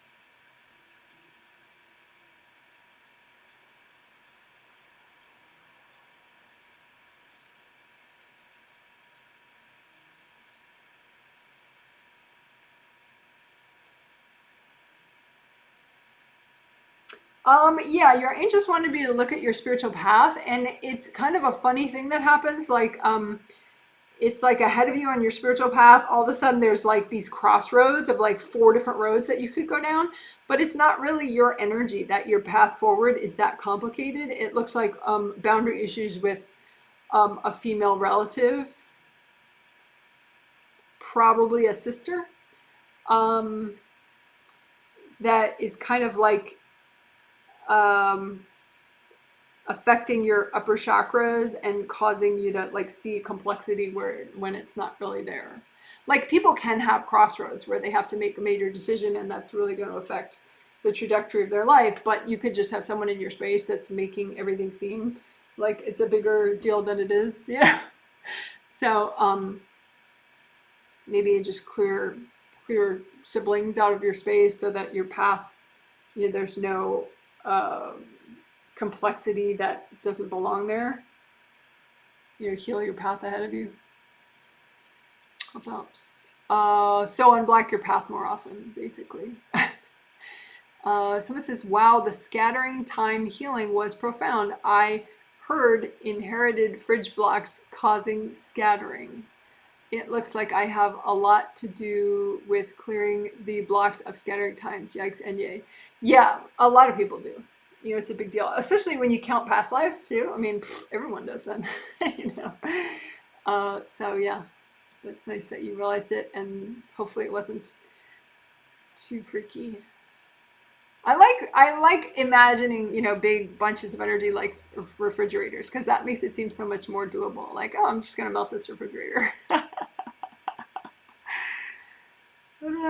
Someone says, thanks so much, Janet. Feeling calm and mellow. Isn't that nice? I've been working on clearing resentment energy from my 4th chakra and 4th layer. Anything else I can work on to help with clearing resentment? I really want not to be so resentful and judgy.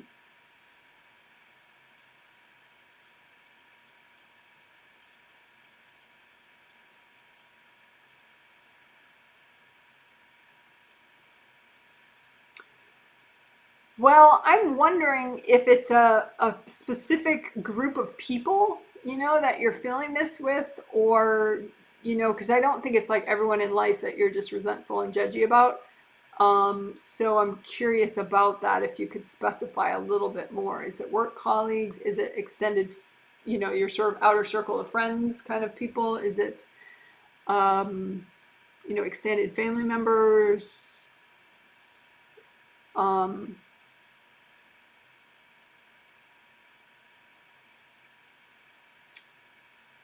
From what I can see, when you are resentful and judgy, it's like you're aware of people looking at you, and they're looking at you and your life, and what you're doing triggers stuff, and that throws you out of neutral, and then you get resentful and judgy towards them. So it's sort of a defensive posturing once you realize that people are looking at you and sort of assessing you. And people, maybe they're assessing like, oh, she doesn't have kids yet. Why is that? Or, oh, she's, this or that, or, you know what I mean? They just kind of notice you, and it looks like, um, as you get more present, you're more noticeable. And that's not a bad thing unless you're just so triggered by people noticing you. But you can sort of lean into being present and flowing, and it triggers people, and that's that, or they notice you, and that's that. Some people will be inspired, some people won't be, whatever. So I think that's the thing. It's like, as you get more present, you kind of have a big ripple effect. People notice you in a way that didn't really happen in the same way before. You were so caught up with fears and other stuff that you were kind of more muted, and you kind of melted into the background more. But now that you're more individuating and you're more present, people notice you, and so you can just clear the inner blocks and the baggage that gets triggered when people notice you. Because I think that's really what's going on, is like you're uncomfortable with being noticed. So I hope that helps. Someone says, thank you so much, Janet. I needed this healing. Had a dark cloud that felt like resentful 5-year-old. Wasn't getting better on my own, off and on since Wednesday. Mad, facing the side of my spiritual path. Angel advice. Well, that's nice that you were able to see that, or maybe just now you're able to see that. Oops. Yeah, there you go.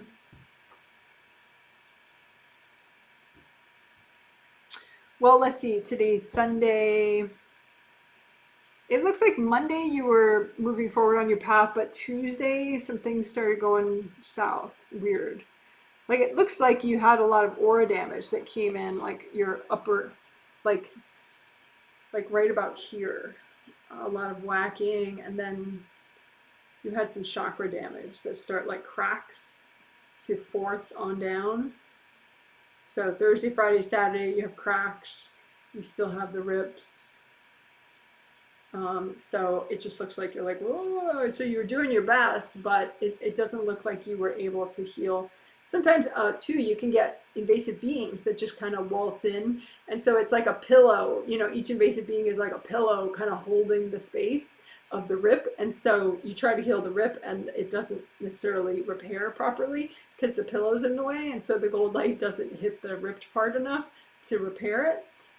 So maybe if you were trying to repair your aura since Tuesday and it wasn't working, then incorporate more of that being removal stuff as you're repairing the rips. But it's possible that with the wax and the chakra damage, it just kind of made you disoriented and a little illogical, and you didn't try to repair your chakras or your aura since like Tuesday afternoon. So you can decide for yourself which it is. Either you were doing it and didn't work because there were beings in the way, or you just weren't doing it, in which case just kind of try to remind yourself, when I'm feeling like a car with bad alignment, I need to redo my 4 essentials. So hope that helps. But yeah, that's pretty much what the angels wanted me to say. So yeah, resentful 4-year-old is because you had chakra damage and aura damage, and so you're doing your best, but you're feeling kind of crappy. So this is, hi Janet, thanks for the healing. The triplet really helped me this month. Any advice, angel advice? Yeah, I'm glad the triplet helped you. The May triplet.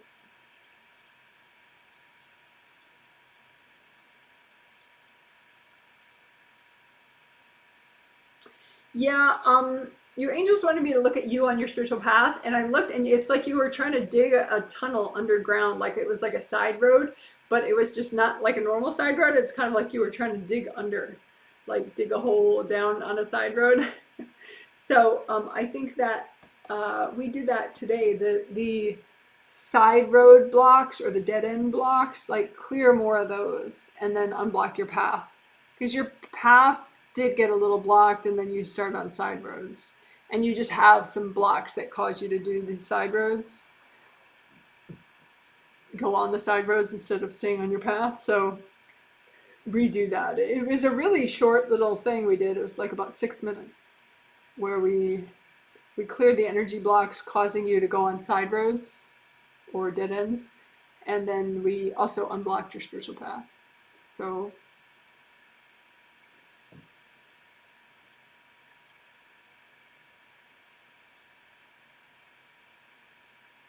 there's also kind of like a white haze, like a white fog ahead of you on your path.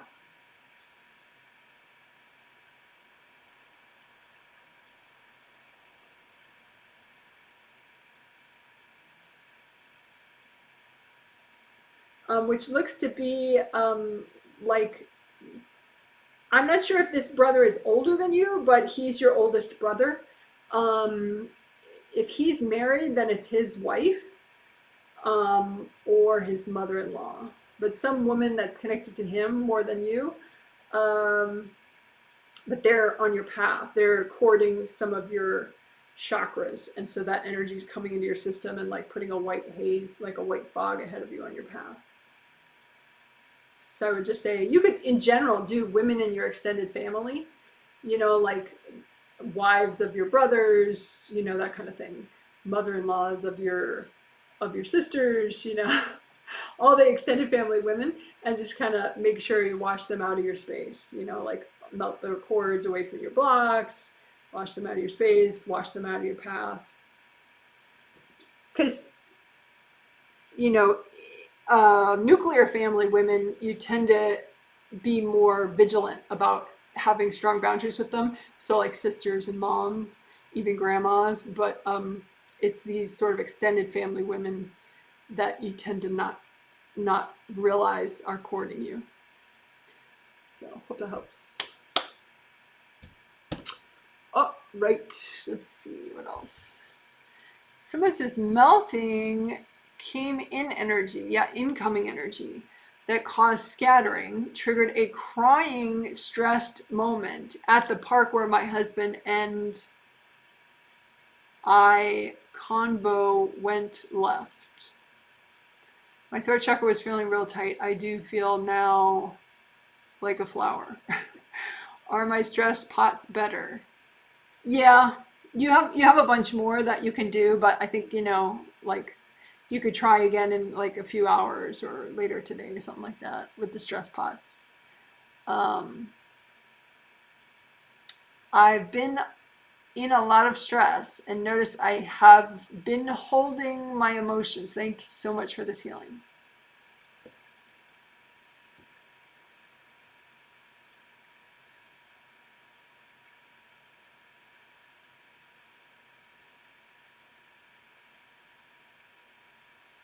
Yeah, so just calibrate. I'm like, it's like it's easy to be really motivated to want to change, and I definitely get that.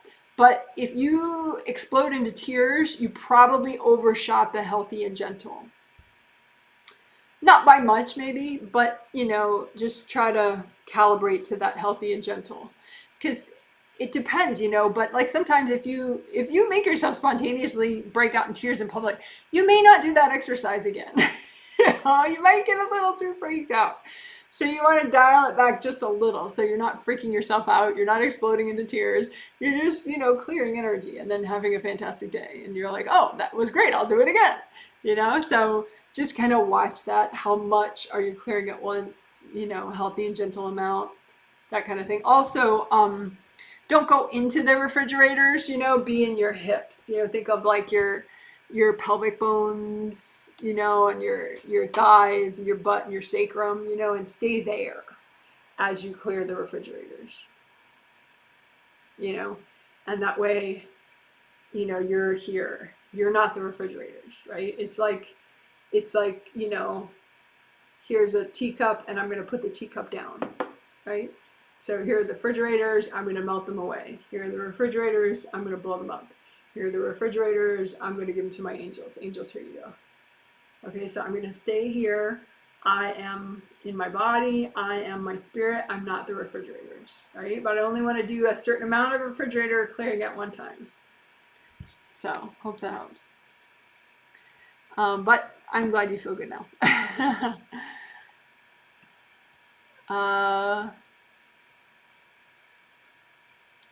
So yes, your stress pots are better, but they could use more work later. And two, different experiences can trigger more, which could, make your stress pots fill up again. So it's an ongoing thing that you can just kind of check. Like when you're putting your kids to bed, that tends to fill up your stress pots. So maybe proactively, empty out your stress pots, like an hour before your kid's bedtime. So then you're ready for whatever cording and stuff happens. Okay, someone says, hi Janet, thank you. I loved clearing the incoming blocks part. Good, I'm glad. My path feels smoother too. Interesting. While I'm moving forward, my mom seems to be so much in my way, I can't shake her off. Any advice for that?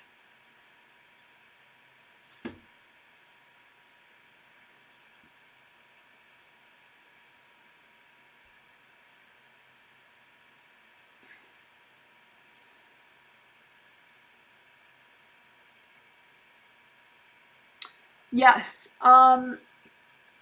On your astral body, so you have a physical body and then you have an astral body, right? And your astral body is the energy body that can fit fully into your physical body. So it's you, but it's the part of you that can be fully present. So you have another part of you that I call your astral body that stays on the astral all the time. And then you have your higher self, but anyway, so your astral body, is, you can imagine it, right? And look for devices from your mother on your astral body, because yes, she hangs on to you, but it's the way that you can't shake her off is like, say on the leg that she's hanging on to, there's a device, like a hard object that's sort of wrapped around one of your astral legs, and that's what she attaches to, is that device. So just look for hard objects basically from your genetic mom in your astral body, and check with your angels each time, like just have your intention be, I want to see what's healthy and gentle to remove, so that way whatever you see, it's okay to remove, but look for specifically for devices from your mom on your astral body. I mean, it could be somebody else on their physical body as well, but I'm reading you at the moment and I know that 99% of them are in your astral body. There are a couple on your physical body too from your mom. So just, it's the devices that are getting in your way at this point, from that your mom gave to you between conception and like 6 years of age.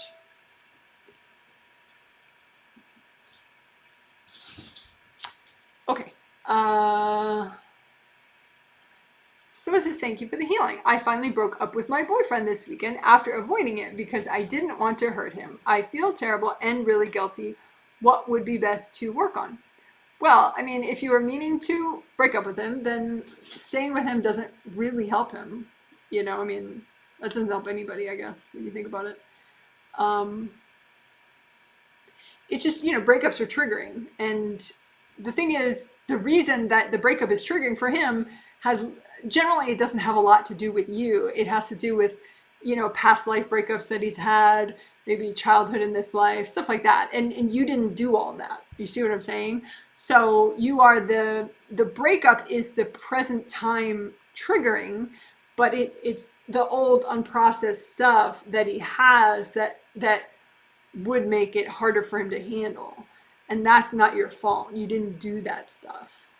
And the thing is, when you date somebody, you don't know, potentially at first, you don't know if this is going to be a temporary learning experience or a very long-term learning experience for you.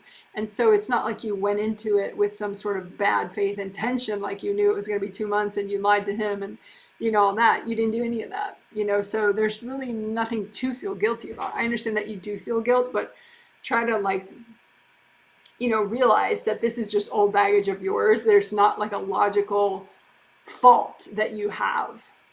If you outgrew a relationship, you outgrew a relationship. That's it.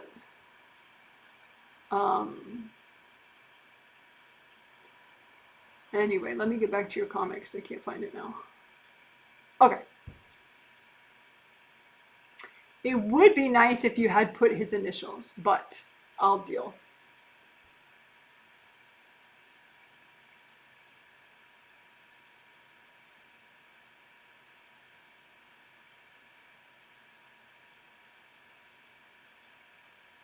I mean, there are more compassionate ways to break up with someone, right? And so, if you, remind them to work with their angels, like telepathically, just say, hey, like say his name is Johnny, just stay really present, feel your legs and just say, hey, Johnny, I just want to remind you, your angels can help you through this. Your angels are there for you. You could also create message flowers about, whatever you want to say, like whatever you admire about him and you appreciate about him, but why you felt like, it wasn't a good long-term fit. And then just have your angels check the message and change it, so it's healing for him and it's at a level that spiritually he can process properly and it's healthy for him, this message. And then, just think of a healthy distance way in front of his aura and just lay it down and be like, hey, the angels check this. If you want it, it's right there. So it's like healing flowers and message flowers in one. And we do those for people that have never heard of such a thing. There's a video, Resolve Conflict Boundary Issues. If you search Janet Wright, Resolve Conflict Boundary Issues, I have like a buzz cut. Like my hair is really, really, really short in that video. But towards the end of that, we do message flowers, which is a cool thing. But anyway, so I think that could be nice. Just do message flowers, healing flowers for him, message flowers, and, place them at respectful distance in front, maybe, a few times a week.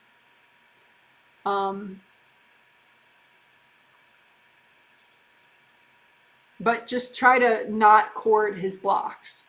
Because right now you're aware of how he's triggered, and say he's triggered in like 30, he has 30 different energy blocks triggered and 20 different inner wounds triggered. You're cording like half of those, half of the blocks and half of the wounds. And that's hard because then he's much less likely to clear that stuff. Like I said, all this stuff is old stuff that mostly predates your relationship. It's from past lives, from his childhood, but so you can't undo that. A breakup is a big deal, a big shift, but you want to make it ideally healthy for him and healthy for you, right? So that means melting his cords from your junk and melting your cords from his junk, so that he's much more likely to have this be a really transformative breakup in a positive way. He'll clear old blocks, he'll heal old wounds, you'll maybe think about him and his life in a different way. He'll gain more clarity, he'll get more present, if you're not courting him. So that's something you could check twice a day. Check, is he courting any of your inner wounds? Is he courting any of your blocks? And melt the cords away, and you can go ahead and clear the blocks and heal the wounds of yours at the same time. And then check, are you courting any of his inner wounds? Are you courting any of his blocks? And don't heal his stuff or clear his stuff, but just melt the cords. That way he's much more likely to heal those wounds and clear those cords, clear the blocks himself.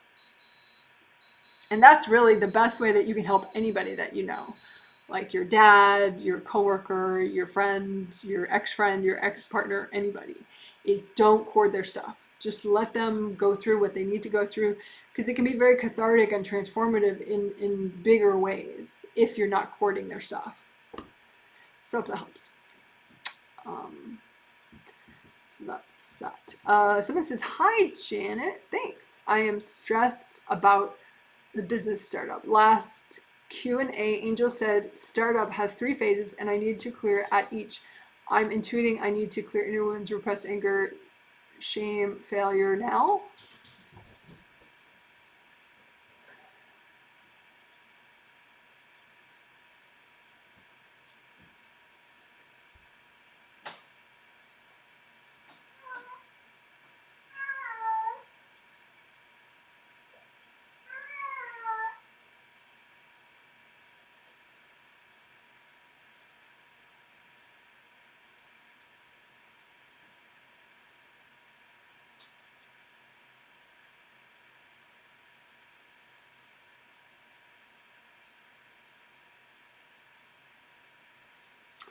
Well, you're kind, in school, and then there was this Abbott Elementary show, and they did it. I think one season they did it where, like, there's this egg drop that sometimes kids do in science class or something, and it's supposed to teach you momentum and all that stuff. Like, you're supposed to protect an egg, like make some protective carton for an egg so that it can be dropped from a high height and not break when it falls, right? And you're kind of protecting that business idea that you have like an egg drop. Like, you have so much protection around it. And the problem with that is it can't transform. And sometimes you might realize you change as a person, and maybe the fact that the startup didn't continue in the exact way that you thought it should, if you take this as a transformative time and heal and clear and kind of let go, like, just hand the egg thing to your angels, hand the startup to your angels, and just clear and transform and realign to your spiritual path and why you're here in this life, and not the specifics of that business startup. Just hand the egg drop thing to your angels and just, realign to your path, realign to your chakras and everything, and just clear everybody out. And the other thing,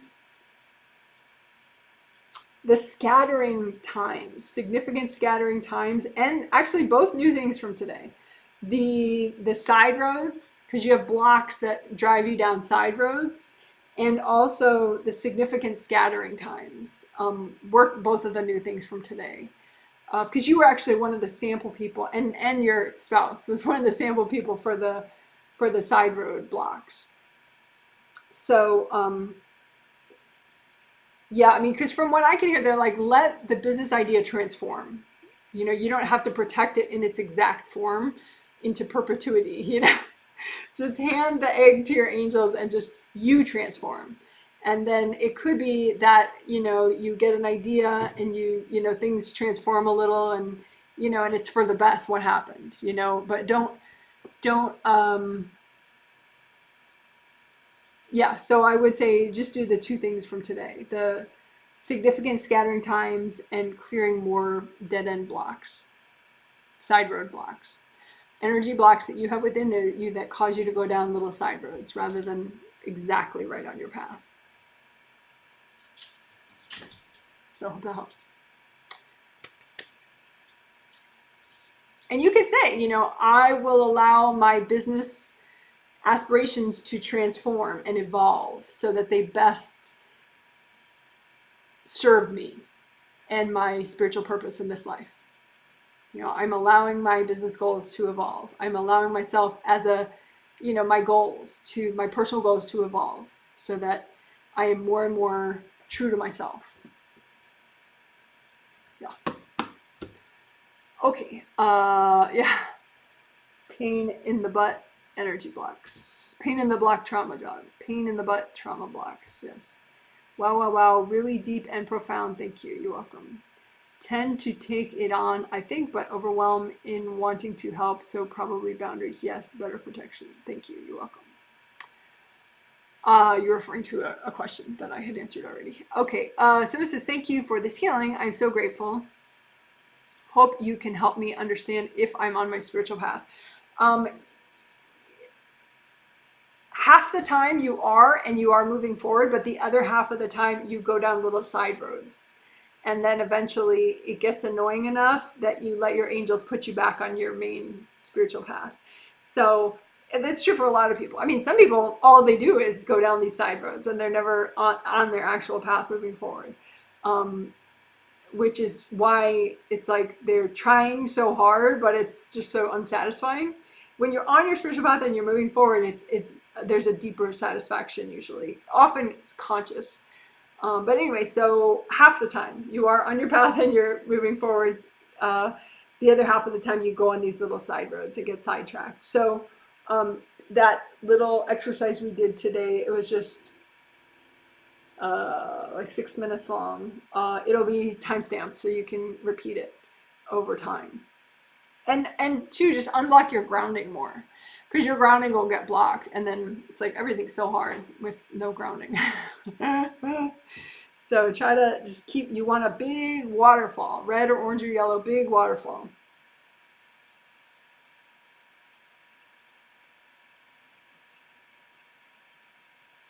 And it seems like too, one of your parents just keeps like popping right into your space. So I don't know if both your parents are in heaven, then maybe it's an older sibling or someone from your husband's family. But it seems like sort of a, it seems like it's your mom. And she'll just kind of jump in your space, and then you go down side roads because it's so triggering, all that extra energy in your space. I think she thinks she's helping you, so she's just not trying to derail your progress. But so sometimes you have people in your life like that. They care about you, but they're just so kind of like a bull in a china shop. They just don't know that, they don't understand boundaries. So keep washing your mom out. Use gold light, wash her out of your bubble. Your bubble is just for you. Your path is just for you. It's not for your mom. You can say to your mom, hey mom, let your angels help you today. I hope you have a great day. And then just wash her out of your grounding. Make sure your grounding is a waterfall. Your aura is just for you. And then you can clear those energy blocks that cause you to go down little side roads. So hope that helps. I mean, even I go down little side roads, so it's not like some horrible thing. It's just, it's not ideal, so there could be little parts of you going down side roads rather than all of you going forward on your path. So you just keep clearing the energy blocks, melt them with gold light that cause little parts of you to train wreck on little side roads. So I hope that makes sense. Someone says, oops, I forgot you were on, just arriving now as the Q&A started. Greetings from Muckamore, Northern Ireland. Well, greetings to you. Any angel advice about a potential role in the Hey Guy? And you mentioned his initials, thank you. Well, so the question is, do your angels give you a green light, a yellow light, or a red light for that guy's name as a role in the Hey Guy? And so get your read on it, right? You don't want to have me read your role in the Hey Guys. You're a big girl. You can read your own role in the Hey Guy, right? But so like you can put his initials on a table and see if your angels knock him off the table or if they keep him on the table. And did they give you a green light or yellow light of like take it slower, or a red light like no way, or not right now, and just see what's your read on it. And the more present you are, generally the more accurate your perception of what your angels are saying would be. So that's how you would read it. See if he's an angel approval in the Hey Guy. All right.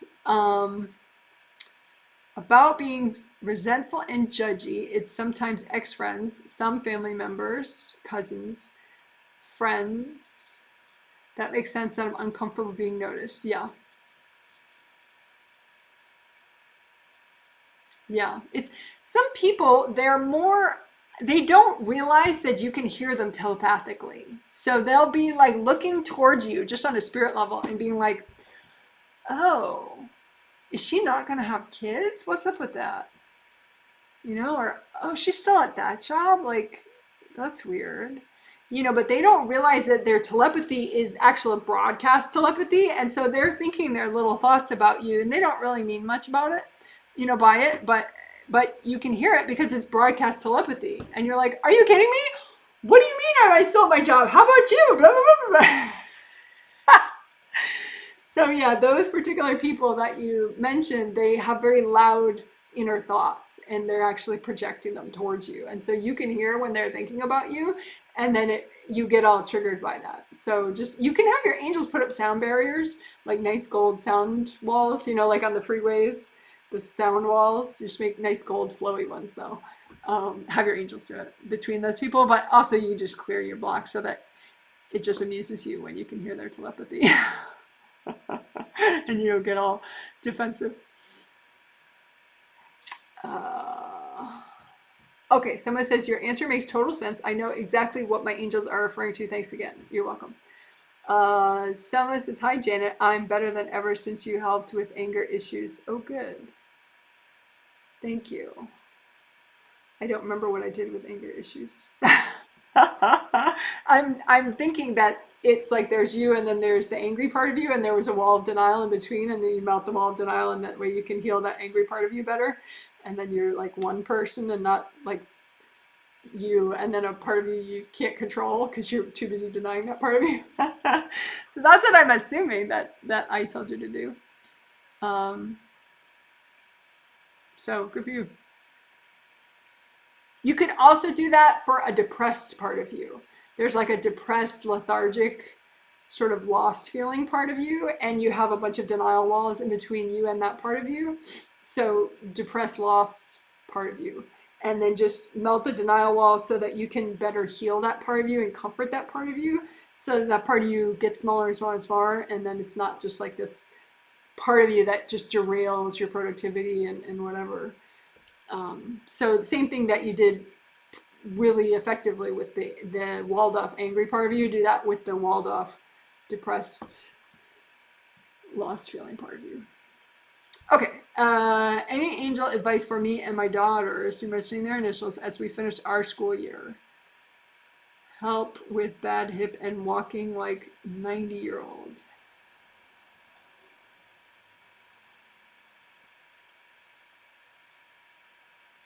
So, okay, so if you have hip issues, bones are a nice way to look at that. So if you look at the energy going down your spine, as it approaches all that area, because it could block up actually way before then, but you're only feeling the pain in around your pelvic bones. But it does look like lower back. Your spine is sort of like there are vertebrae that completely stop. Well, not completely, but like 70% stop the energy flow. So then you don't have enough power of yours below that, like in the couple of vertebrae below, just above your sternum, and then just above your sacrum, and then at your sacrum. So it's like above your sacrum, like the 8 vertebrae maybe on the way to your sacrum. Just do more gold light with those, and then because then you get more flow down and then you have enough, then I think it could work, like going all the way down. But there is too, around your sacrum, like some of your sisters, not the one I heal generally, but one of the others, she's kind of in everybody's sacrum. Sacrum is near first chakra, so I think she thinks she's helping everybody, but she's courting everybody's sacrum, like all you guys, all the sisters. So you can uncord her from your sacrum and just be like, hey, this helps, but this feels better if I uncord you, and I hope you don't mind. And then she'll be like, oh, I'm sorry. Sort of a compulsive helping thing that she's doing. Like, she sort of has promoted herself to being a mother figure, except she doesn't realize that, like, grown women don't need other women courting them at the first chakra in the sacrum. So yeah, I would just work on clearing that sister's cords from first chakra, kundalini chakra, and sacrum more regularly for you. Your daughters, I would say just try not to cord their stuff, because kind of like what I was talking about, some woman who broke up with a guy and she was cording his stuff too much. It's like you haven't broken up with your daughters, but you're aware. You're very intuitive, and so you're aware of like all the places that each of your daughters is stuck on a spirit level, and you're cording half of those things. So just like melt away cords going to their blocked energy, going to their inner wounds, because the best thing you can do is just be there, but not be in their space, so they can clear and be whoever they want to be. So if you just keep working on uncording their baggage, uncording their inner wounds, it looks like that's really what they need from you. Not that you're this, hugely evil, invasive mom. It's just that that's a really amazing gift that you can give somebody that you care about. It's just to, be in their presence, but not be in their space. it's very transformative for the other person. It helps them to be themselves.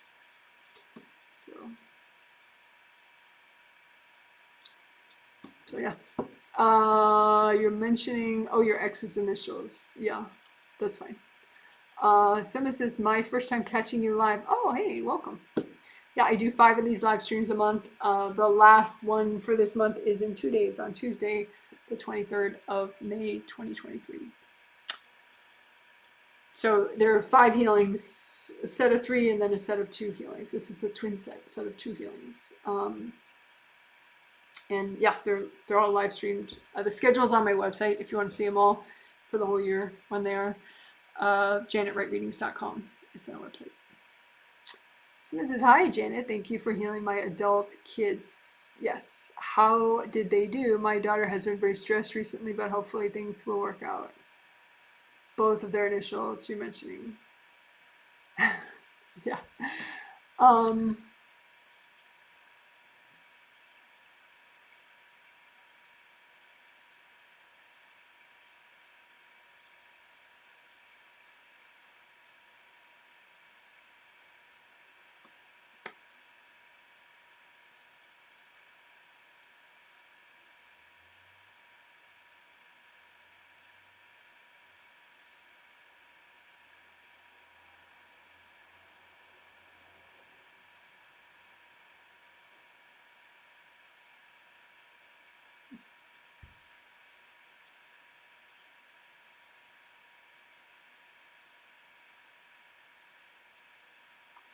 I'm wondering, I know she had some kind of work stuff like interviewing or whatever.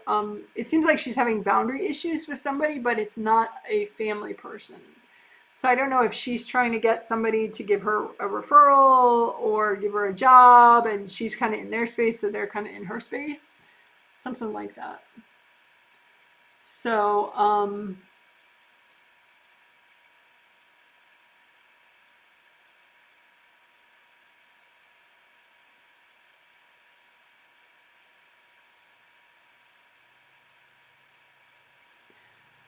you're pretty advanced, very present in all your chakras all the time, pretty much most of the time, and you've been gradually getting more and more experienced healing family members, with boundaries and everything. So it looks like your angels say that you could,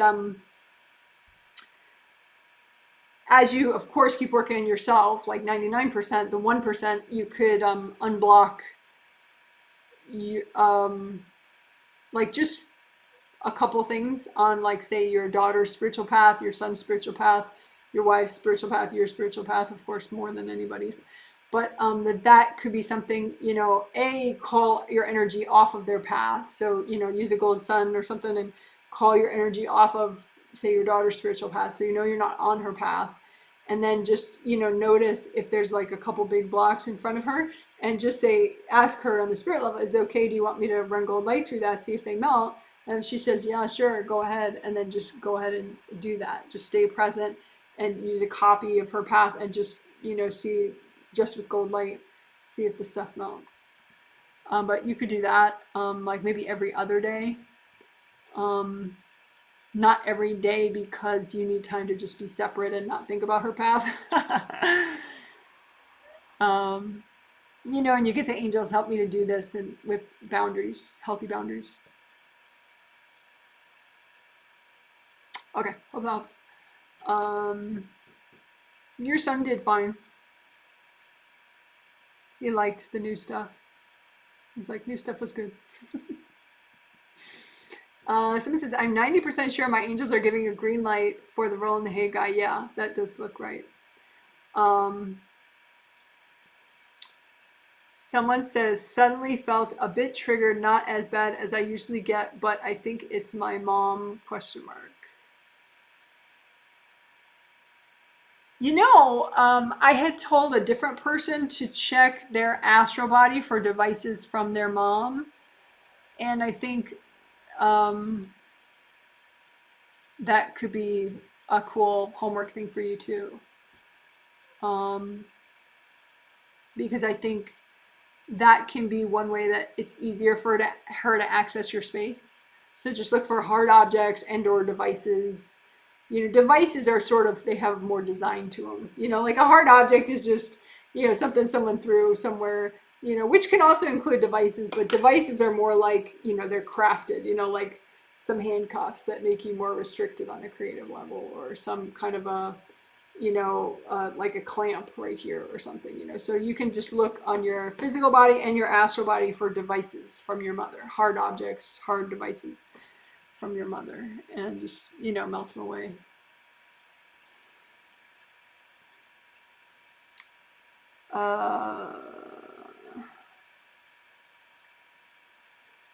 Someone says, awesome, I'll check it out. Okay, good. Someone says, she is trying to get recommendation letters. Yeah. And is stressed on it. Yeah, I think she whacked somebody and they whacked her back.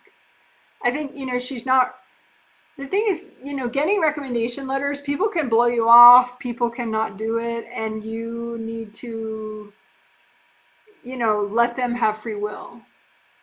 Do you know what I mean? So I'm telling her this too. Like, you know, sure, you want your recommendation letters, but you don't want to, it's bad karma to control somebody. So if it's just not something they want to deal with right now, you can have the angels, ask the angels to heal them so that maybe it turns on their compassion more and their empathy. But, you know, you don't want to like whack people and take out your frustration on them, because that's bad karma. And also they're going to take their frustration out on you then, more likely, which is what's happening. So, you know, if you can't get a recommendation from somebody, think of somebody else that could get you one that wouldn't have a problem with it. So you want to, you know, just because you want something, you would like somebody to do something, it's bad karma to try to force them. So you just have to understand people have a lot going on in their lives, and, you know, you create a plan B rather than trying to force somebody, which is bad karma. Hope that helps.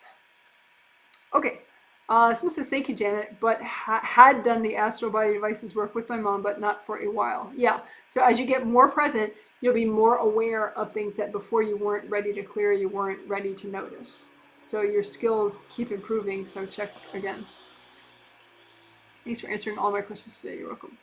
Excellent haircut, Janet. Looks great. You know, it's funny. I do them myself. I just put like a ponytail on, and I did get hair cutting scissors from Amazon just so they were nice and sharp, but then I just go clunk. And then I just kind of look in the mirror and I look for any parts that look funny and I chop them off, you know. So so yeah. Thanks. Someone says, thank you for a reminder about the denial wall. Thank you, too, for other pointers. We'll work on unblocking vertebrae and melting quartz. Happy spring. Yeah, happy spring to you, too. Okay, great. So you guys are amazing. Congratulations for even thinking about healing yourself. I think that's really fabulous. And I hope you can enjoy spring at least a little bit. I don't want to, you know, like sometimes people are like, oh, have a great day, it's beautiful out there. And it's like sort of this expectation that you're going to have the best day of your life. And if you're not in the mood to have the best day of your life, it can feel really obnoxious. So I don't want to put any of that out there. But yeah, I hope May is being good to you. And I hope, if not, you can do your 4 essentials and get back on your game. All right, and the next healing will be in 2 days, on Tuesday, the 23rd, where we will finish up this fabulous month of healing. Someone says, I'm absolutely loving these newer techniques this May. Today I was in the paid group. Yes, you worked with. Can I repeat some of these techniques on my own tonight? Yeah, that's the whole point. That's why I work so freaking hard on the detailed healing summary with timestamp links, so that it's easier to do that. I mean, you could just listen to the whole thing again, but, you know, for people who they have less time, you know, once the timestamp links and the healing summary are made, then you can just zoom right into certain parts if you want. You don't have to, but yeah, that is a way to get exponentially more out of the experience, is to repeat the techniques that you most liked. But also try to get a good night's sleep, because the sleeping helps you process a lot, and then so that's sort of the complement to the healing is trying to get some sleep. All right, great. You guys are amazing. I'll show you both my dogs, actually. We altered Abel's medication, and he's more mellow. He still has to wear the head cone, but he's more mellow, so that's good. Thank goodness. So I'll show you both our dogs. So that's Abel right there with the head cone, chilling out. So he's been quiet this whole time. Normally my husband has to babysit him because he gets all riled up. And then over there is Izzy Busy. Izzy, come here. Come here. There we go. That's my little angel baby. What a good boy. What a good boy. Oh my goodness. Oh my goodness. Such a good boy. Oh, I know. Oh, I know. That was a long life, wasn't it? Oh, my goodness. Mommy talked a lot. Yes, she did. Mommy talks too much. Oh, my goodness. All righty, so I gotta take the dogs out now and reward them for their cooperation. Okay, bye. You're amazing. Take care.